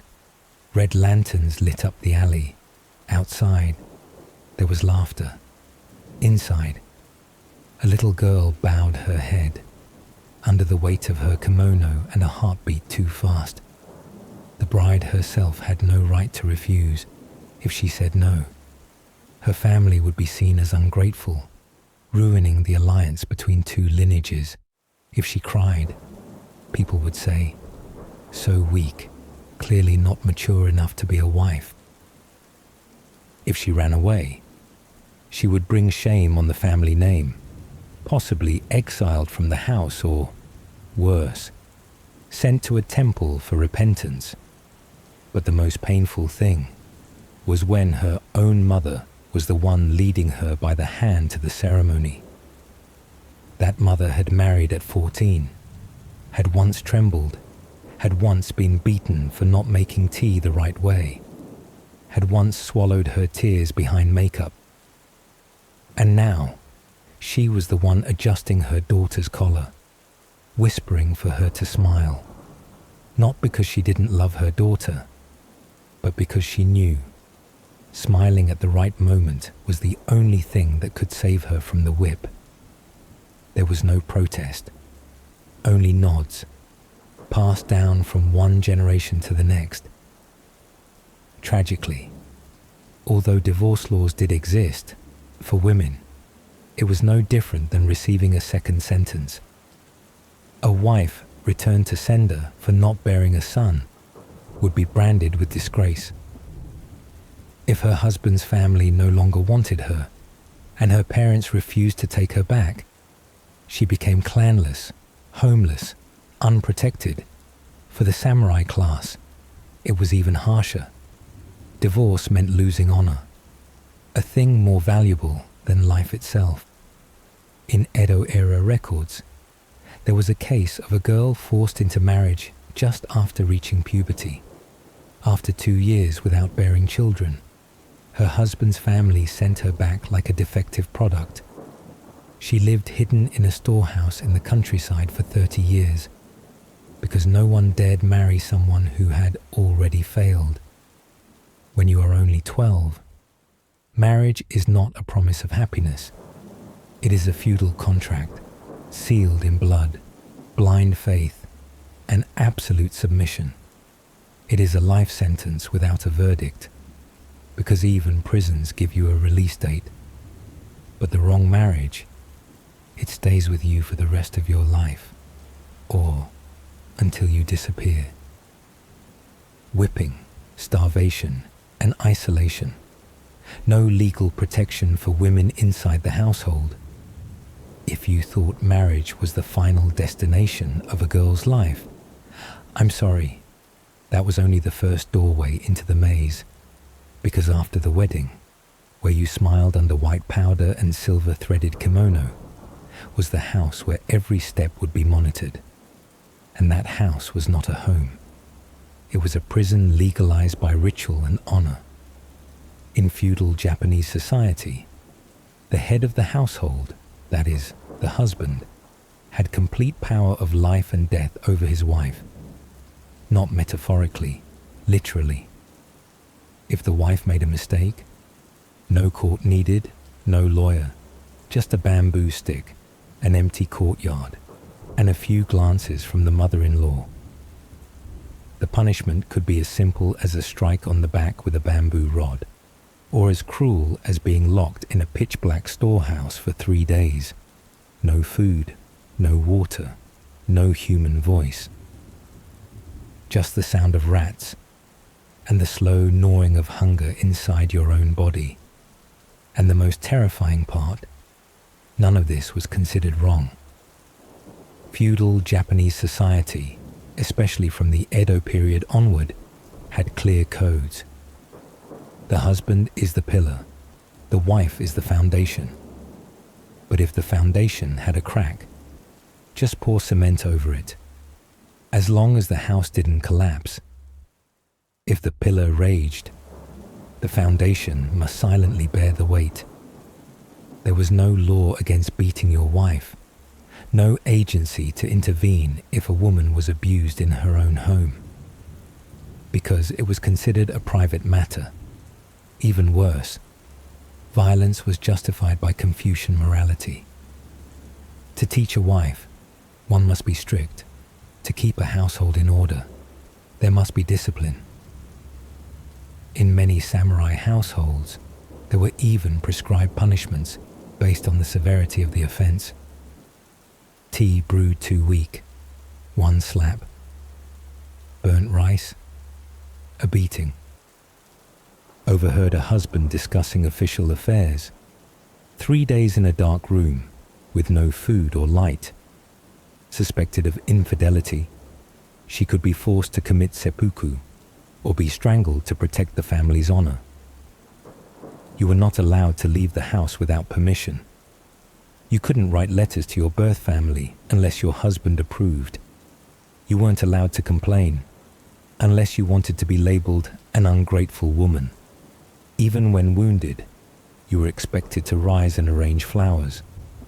Because if guests arrived, the family needed to show that the marriage is harmonious. The family was a place where a woman was legally confined. Even in the paperwork system, women were not allowed to exist independently. From the Edo period to the early Meiji era, the household registry system, koseki, required a woman's name to be listed under her husband or erased entirely if she was expelled from the family. A wife cast out simply for not bearing a son or being disobedient would be crossed out from the family records as if she had never existed. That meant losing custody of her children, losing her home, and losing her identity in society. Every possible escape from leaving her husband, divorcing, or running away led to one outcome: loss of face. And loss of face was more terrifying than poverty, because it meant you lost the right to return. You were beaten not because you were wrong, but because your husband had the right. You were locked in not because you were a criminal, but because you were a wife. You were silent not because you were weak, but because no one was listening. A house with tiled roof, a gate and courtyard, red banners hanging for festivals. It looked like a home, but for many women in feudal Japan, it was no different than a ceremonial prison, and there was no way out. While men could have concubines, women were executed for infidelity. Deaths to preserve honor were never meant for men. If you were a woman in feudal Japan, falling in love with the wrong person wasn't a tragedy. It was a death sentence waiting to be signed. And strangely enough, it didn't require hard evidence. Just a rumor, a glance held too long, or even a poem written for the wrong person was enough to brand you a traitor to honor. In samurai households, honor wasn't about actions, but silence. A wife, even if abandoned or forgotten by her husband, was expected to maintain a flawless image, like a porcelain vase with no cracks. The husband could have a legal wife, 3 or 4 concubines, a few unnamed relationships in court, and even a particularly loyal maidservant. But if the wife was merely suspected of an affair, then she'd best prepare silk paper, a dagger, and her final words. One of the most common punishments for women accused of adultery, whether true or not, was forced suicide to preserve the family's honor. She wasn't allowed to choose how she died. It had to follow ritual: hair tied, legs bound, and the dagger must be small, so as not to splatter blood on the walls. This was called jigai, the female counterpart to seppuku. During the Edo period, from 1603 to 1868, in samurai families, if a woman was suspected of infidelity but still held political value or had given birth to a male heir, the punishment was sometimes reduced to house arrest for repentance, called mise. But in reality, it was an unspoken sentence: 3 years in a dark room, without heat, without conversation, without any hope of returning to normal life.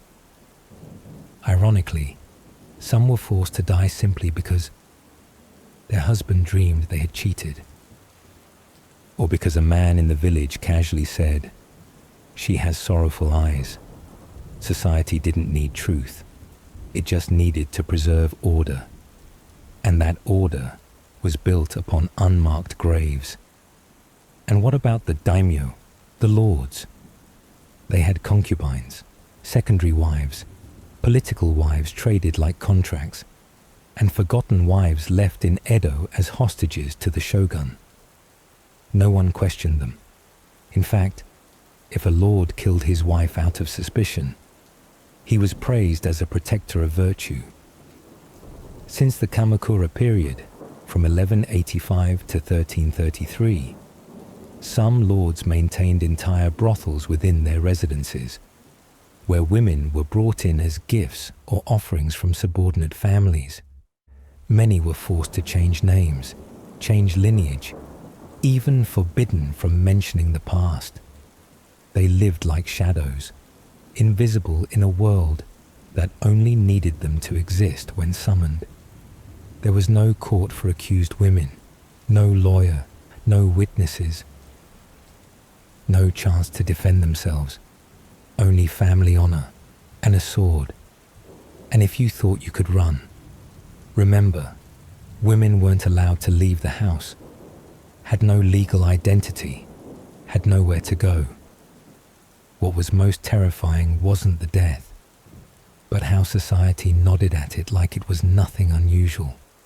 In that world, love only went one way, upward, from wife to altar, treated as political tools.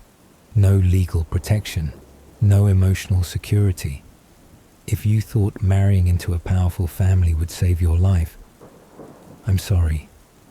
You might have just moved from a cage to a display case. In feudal Japanese society, especially during the Kamakura period from 1185 to 1333, and the Edo period from 1603 to 1868, women weren't just part of the household. They were gifts traded between clans. You could be married off to strengthen a military alliance. In fact, during the Muromachi period, from 1336 to 1573, many girls were engaged before even being born.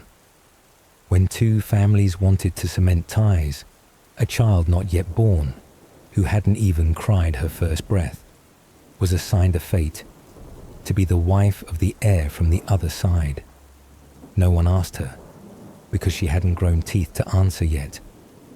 Or you could become a temporary concubine in a political arrangement, or the seventh wife of a 60-year-old daimyo, who only remembered your name when his secretary reminded him before meals. In these marriages, love wasn't part of the contract. What was signed were lands, governance rights, or military loyalty. And you were a side clause. The primary wife was usually the first woman, high-born, expected to bear heirs. Secondary wives were brought into the household later, often to keep the alliance warm between two families.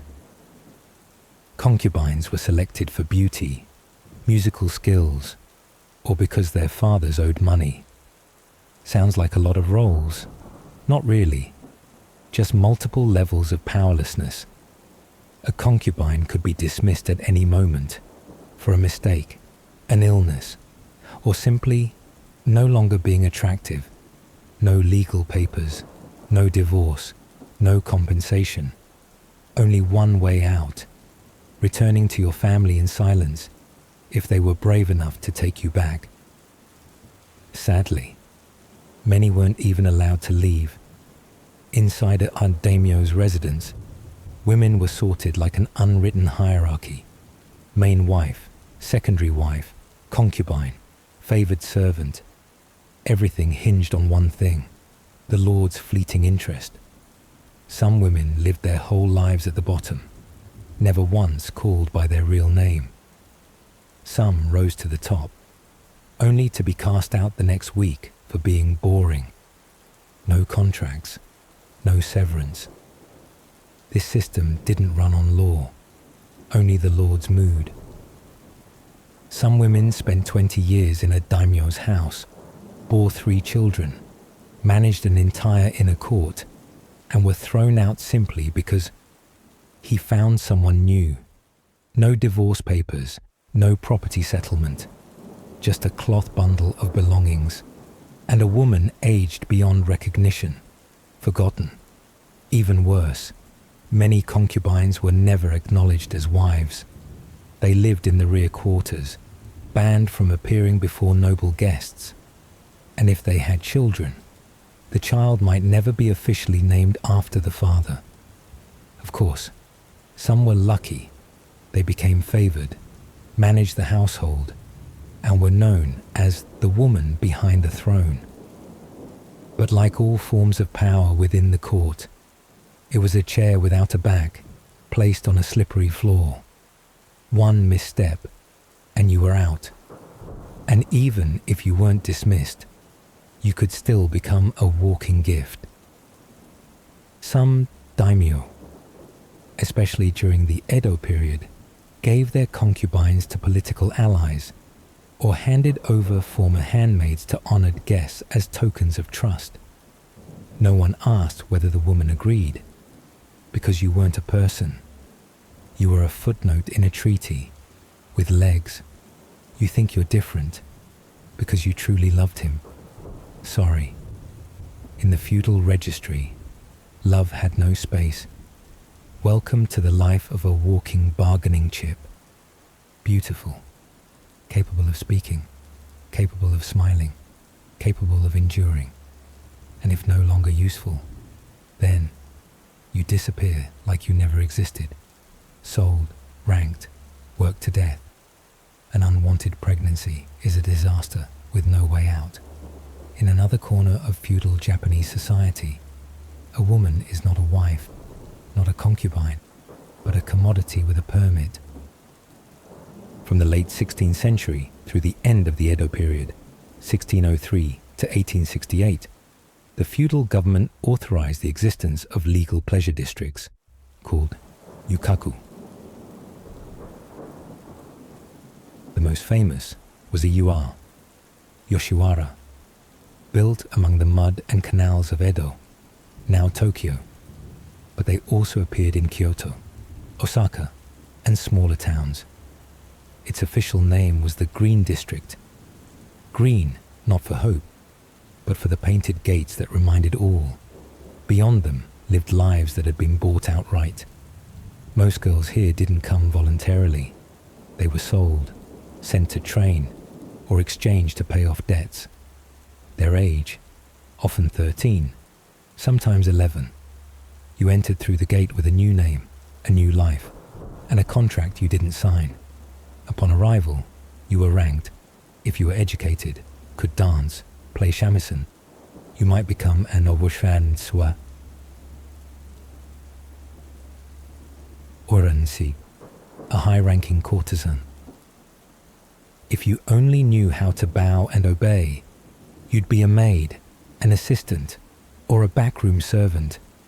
Those on the lowest rung could work 18-hour days, serve dozens of clients, eat little, sleep even less, smile often, despite chapped lips and blistered hands.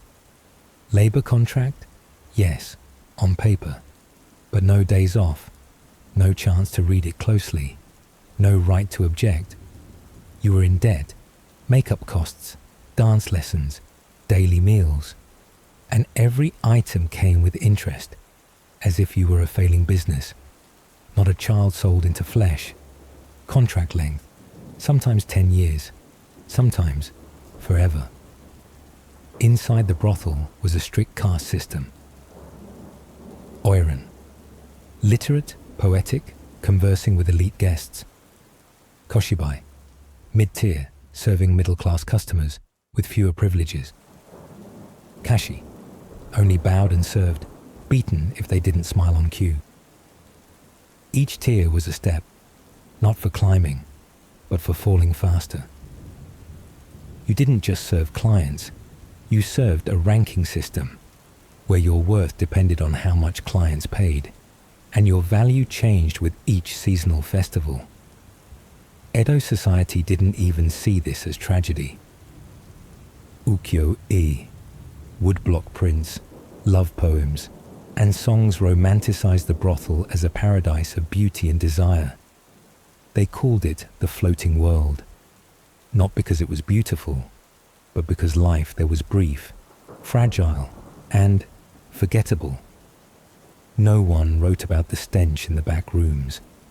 No one spoke of the silent deaths of 16-year-olds bleeding out from bare-handed abortions.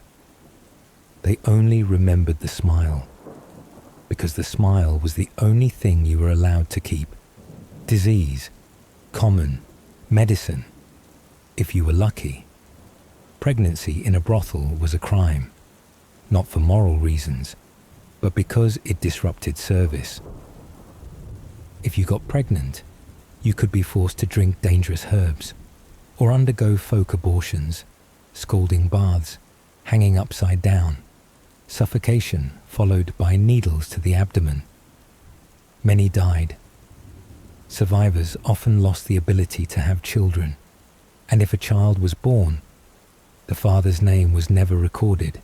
It wasn't raised, and often vanished within weeks. Even if you paid your debt, you were still a former whore. No one would marry you. No one would hire you. No one believed you were fit to be a mother. Some opened tea houses, hoping to start over, but reputation clung to you like old perfume on silk. Guests turned away before stepping through the door. Worse, if you made a mistake, said the wrong thing to a client, refused a special request, you could be beaten with bamboo sticks, locked up for 3 days without food, or sold to another town, where no one cared about your past, only your body. Some high-class courtesans, once called the flowers of Yoshiwara, wrote poetry, embroidered tapestries, but those flowers only bloomed when guests arrived, and withered the moment their contract ended. Think you had the right to choose your clients? Wrong. You only had the right to choose how you smiled when they chose you. The brothel was where women became assets, recorded, taxed, converted into the city's financial data. The body became a resource, the smile, an investment, and youth, the only thing you had left, disappearing a little more each day. Not prostitutes, but not given a choice. Psychological pressure, dependence on patrons, abandoned if they fail. Geisha, the word drifts like wind through bamboo, delicate, artistic, and full of mystery. But behind every graceful smile lies a training system stricter than the military. A journey that starts in childhood and ends when there's no childhood left to remember. Most girls were sent to an okiya, a geisha house, between the ages of 7 and 10, not out of a passion for art, but because their families were too poor to keep a daughter at home. Sometimes they were sold outright, sometimes loaned out, but either way, the road only led in one direction, toward the stage and away from freedom. As soon as you stepped into the okiya, you became a periguis maiko, an apprentice geisha. Every day was a performance with no audience. You practiced walking on towering sandals without stumbling. You learned to bow at the correct angle, no more than 2 degrees off. You studied how to pour tea without spilling your soul across the table. Mistakes weren't scolded. They were written down. An older sister, called a Manise, Onisan, watched over you. She might be gentle, or she might teach with a folding fan, so you'd learn what wrong feels like. You learned to dance, to sing, to pluck the shamisen with blistered fingers. You trained to smile at guests, even when they were drunk, yelling, or sobbing. You had to speak with charm, with wit, but never speak too much. You were an artist, but your art was meant to please the customer, not to set you free. A kara geisha was not allowed to love, but she could be sponsored. That sponsor, called a hodana, was usually a wealthy merchant, a high-ranking official, or a powerful samurai. He might pay for your kimono, cover your debts to the okiya, and help you live more comfortably.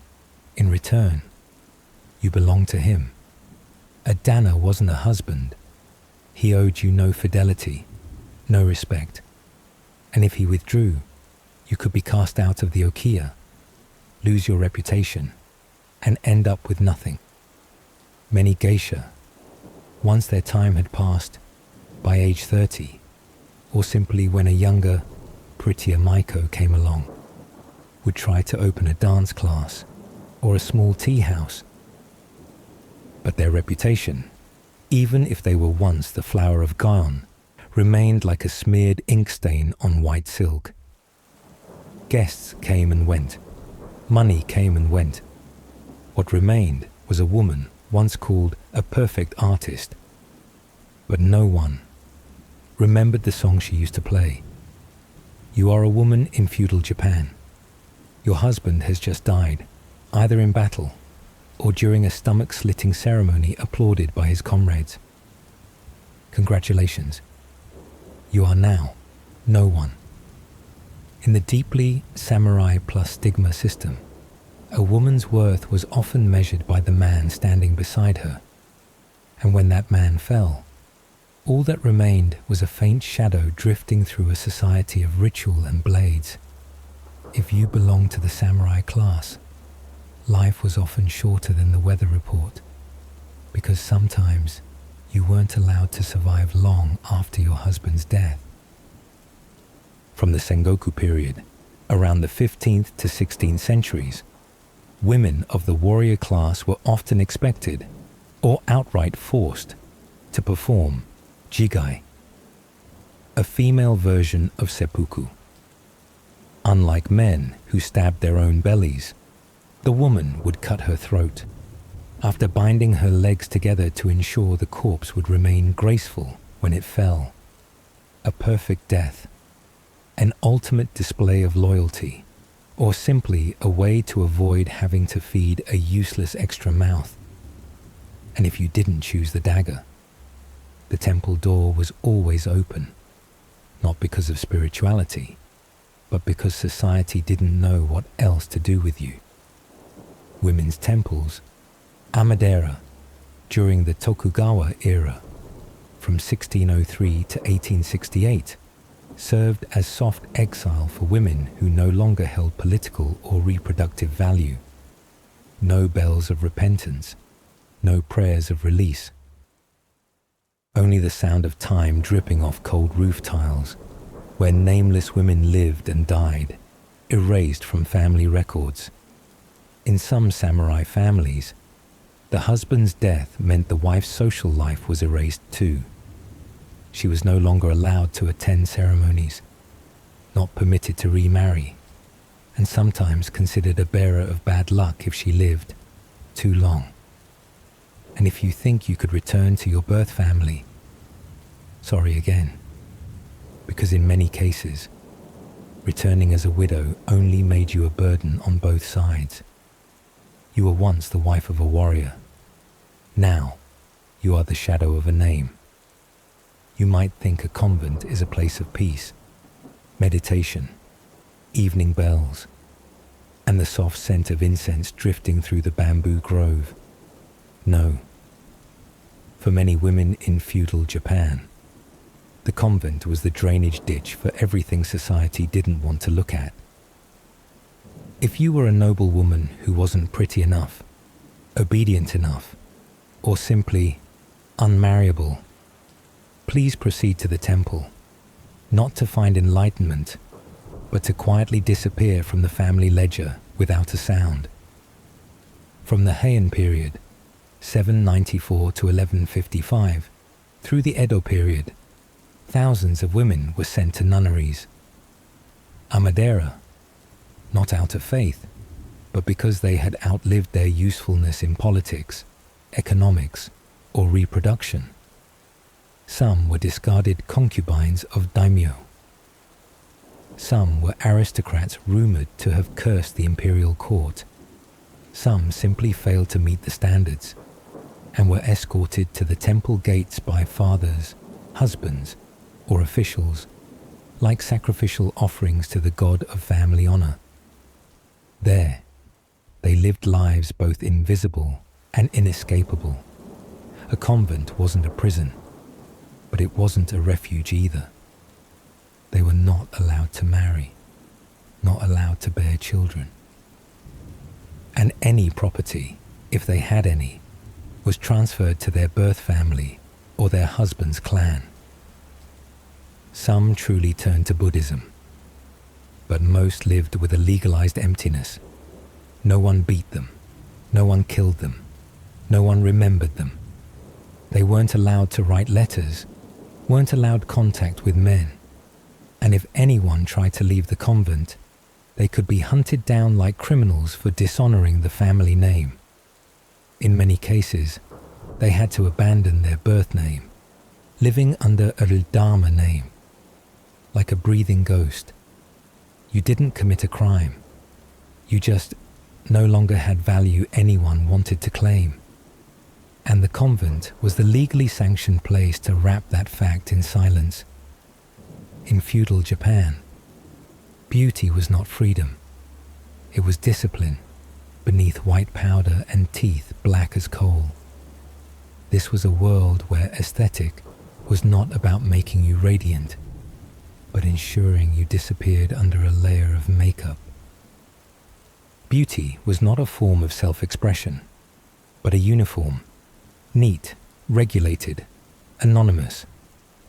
From the Heian period, 794 to 1185, beauty standards for women were not set by women themselves, but by court officials and male elites, men who believed the ideal woman should be pale as a ghost and nameless as a shadow behind a silk screen. Noble women began blackening their teeth, ohaguro, as a symbol of maturity and loyalty after marriage. They shaved their real eyebrows and redrew 2 high smudges above the forehead, hikimayu, as if even their eyes were not allowed to look directly at the world. And if you asked them why, the answer would be, because everyone else does, every day. A woman would kneel, dip her brush into a mixture of rusted iron, tea, and vinegar, a thick black liquid that smelled like dried blood, and carefully paint each tooth. After a few years, your teeth would gleam like tar, and your gums would swell as if you'd bitten into a curse. But that was the price to be seen as proper. Some claimed black teeth prevented cavities. Maybe that's true. But the fear of being seen as an unmarried girl with white teeth was a more effective deterrent than any hygiene method. But the disfigurement didn't stop there. Young girls of noble families were taught early on, the face is property of the family, not the individual. Even before they could fully hold a mirror, they were trained to cover their mouths with their sleeves when they laughed, never to look elders in the eye. This wasn't politeness. It was a rehearsal for erasing oneself. Girls were told real skin was crude, so it must be powdered white. Real eyebrows were wild, so they must be shaved. A natural smile was indecent, so it must be hidden. Even in weddings, brides wore white head coverings, a custom called tsunokakushi, meaning horn hider. It was believed women were inherently jealous and stubborn like demons, so the headpiece was meant to conceal their true nature before stepping into a role of obedience. Half the face was veiled, a gesture of modesty. It meant you do not see and you are not to be seen. From the Edo period, 1603 to 1868, the rules became stricter. Guidelines on appearance were recorded in etiquette manuals like Onadaigaku, greater learning for women, emphasizing that outward appearance reflected inner virtue. Ohaguro became a societal standard. If you married without blackening your teeth, relatives would whisper as if you'd eloped with a kabuki actor. Even widows had to keep their black teeth, a reminder that I once belonged to a man, and now I belong to loneliness. Beauty, in that context, was not a choice. It was a social contract with no exit clause. And if you, for some reason, did not comply, good luck with a life of no husband, no children, and no name spoken in the family lineage. But not all bowed their heads. Some women, especially in the Meiji era literary and artistic circles, like the writer Higuchi Ichio, 1872 to 1896, refused to blacken their teeth or shave their brows. Despite judgmental stares, they were labeled strange women, pushed to the edges of cultural life, and often died in poverty, forgotten. Yet they sparked a question. If beauty must cost you freedom, is it worth it? In the dictionary of feudal Japan, love didn't always mean consent. And marriage, at times, was a surprise operation, where the person being proposed to didn't know they'd been chosen until they were physically carried away. In some rural areas, the practice of yobai, night visits, was seen as a romantic introduction. A young man would sneak into a girl's room at midnight. If the girl remained silent or lacked the strength to resist, the relationship was considered to have begun. Sounds like a folktale, only if you're standing outside the story. In reality, many girls had no right to refuse, no parental protection, no locks on doors, no legal system with a name for what was happening. If pregnancy occurred afterward, the family would often feel obligated to marry her off to the man involved. To preserve honor, the child would be born into silence, and the mother would carry the burden for the rest of her life, as if she were the one to blame. Even more troubling was the custom known as mitorimon, a form of legalized coercive marriage. It worked like this. A man would abduct or deceive a girl, then pressure her family to agree to the marriage with the classic excuse, what's done is done. If the family agreed, the marriage became legal. If they refused, her reputation was considered stained, and very few would be willing to marry her afterward. Either way, she lost. Cases of kalite mitorimon were rarely recorded because they weren't considered crimes. They were called fate. But in every panicked footstep, every eye that dared not look up, every girl curled up in the corner of a new house with a man she had never chosen, history remembers in silence. If the noble women in their lacquered towers were imprisoned by honor, then the women of the countryside were bound by harvest and hemp thread, no white powder, no rituals, only mud, earth, morning mist, and a life no one bothered to record. Peasant women in Japan were not just mothers or wives, they were the main labor force. When the husband harvested rice in the fields, she followed behind, pounding, cooking, feeding pigs, patching clothes, watching children, embroidering funeral cloth, sometimes all in the same afternoon. They were never called pillars of the family, but if they fell, the entire house collapsed. During the Tokugawa period, from 1603 to 1868, a village could tax women separately, especially if they wove silk or made paper. This meant women were taxed like men, but couldn't own land, weren't allowed to read, couldn't represent the family before local officials. They existed legally, but not spiritually. Every spring, they sowed seeds in frozen ground. Every summer, they harvested in heat that stank of manure. Every winter, they spun thread in drafty huts where the wind blew through the walls. The first child often came when the mother was just 14. The third arrived just as she was old enough to realize she had no other path. No poem was written for them. No stone statue bears their name. Only rusted sewing needles, straw-stuffed footrests, and sighs carried off by the wind before they ever had the chance to become words. When people speak of ancient Japan, they often conjure images of cherry blossoms drifting in the wind, stoic samurai seated by rivers, and a culture as delicate as morning mist. But within that same frame, beneath those dazzling springs, there were women who were never allowed to bloom.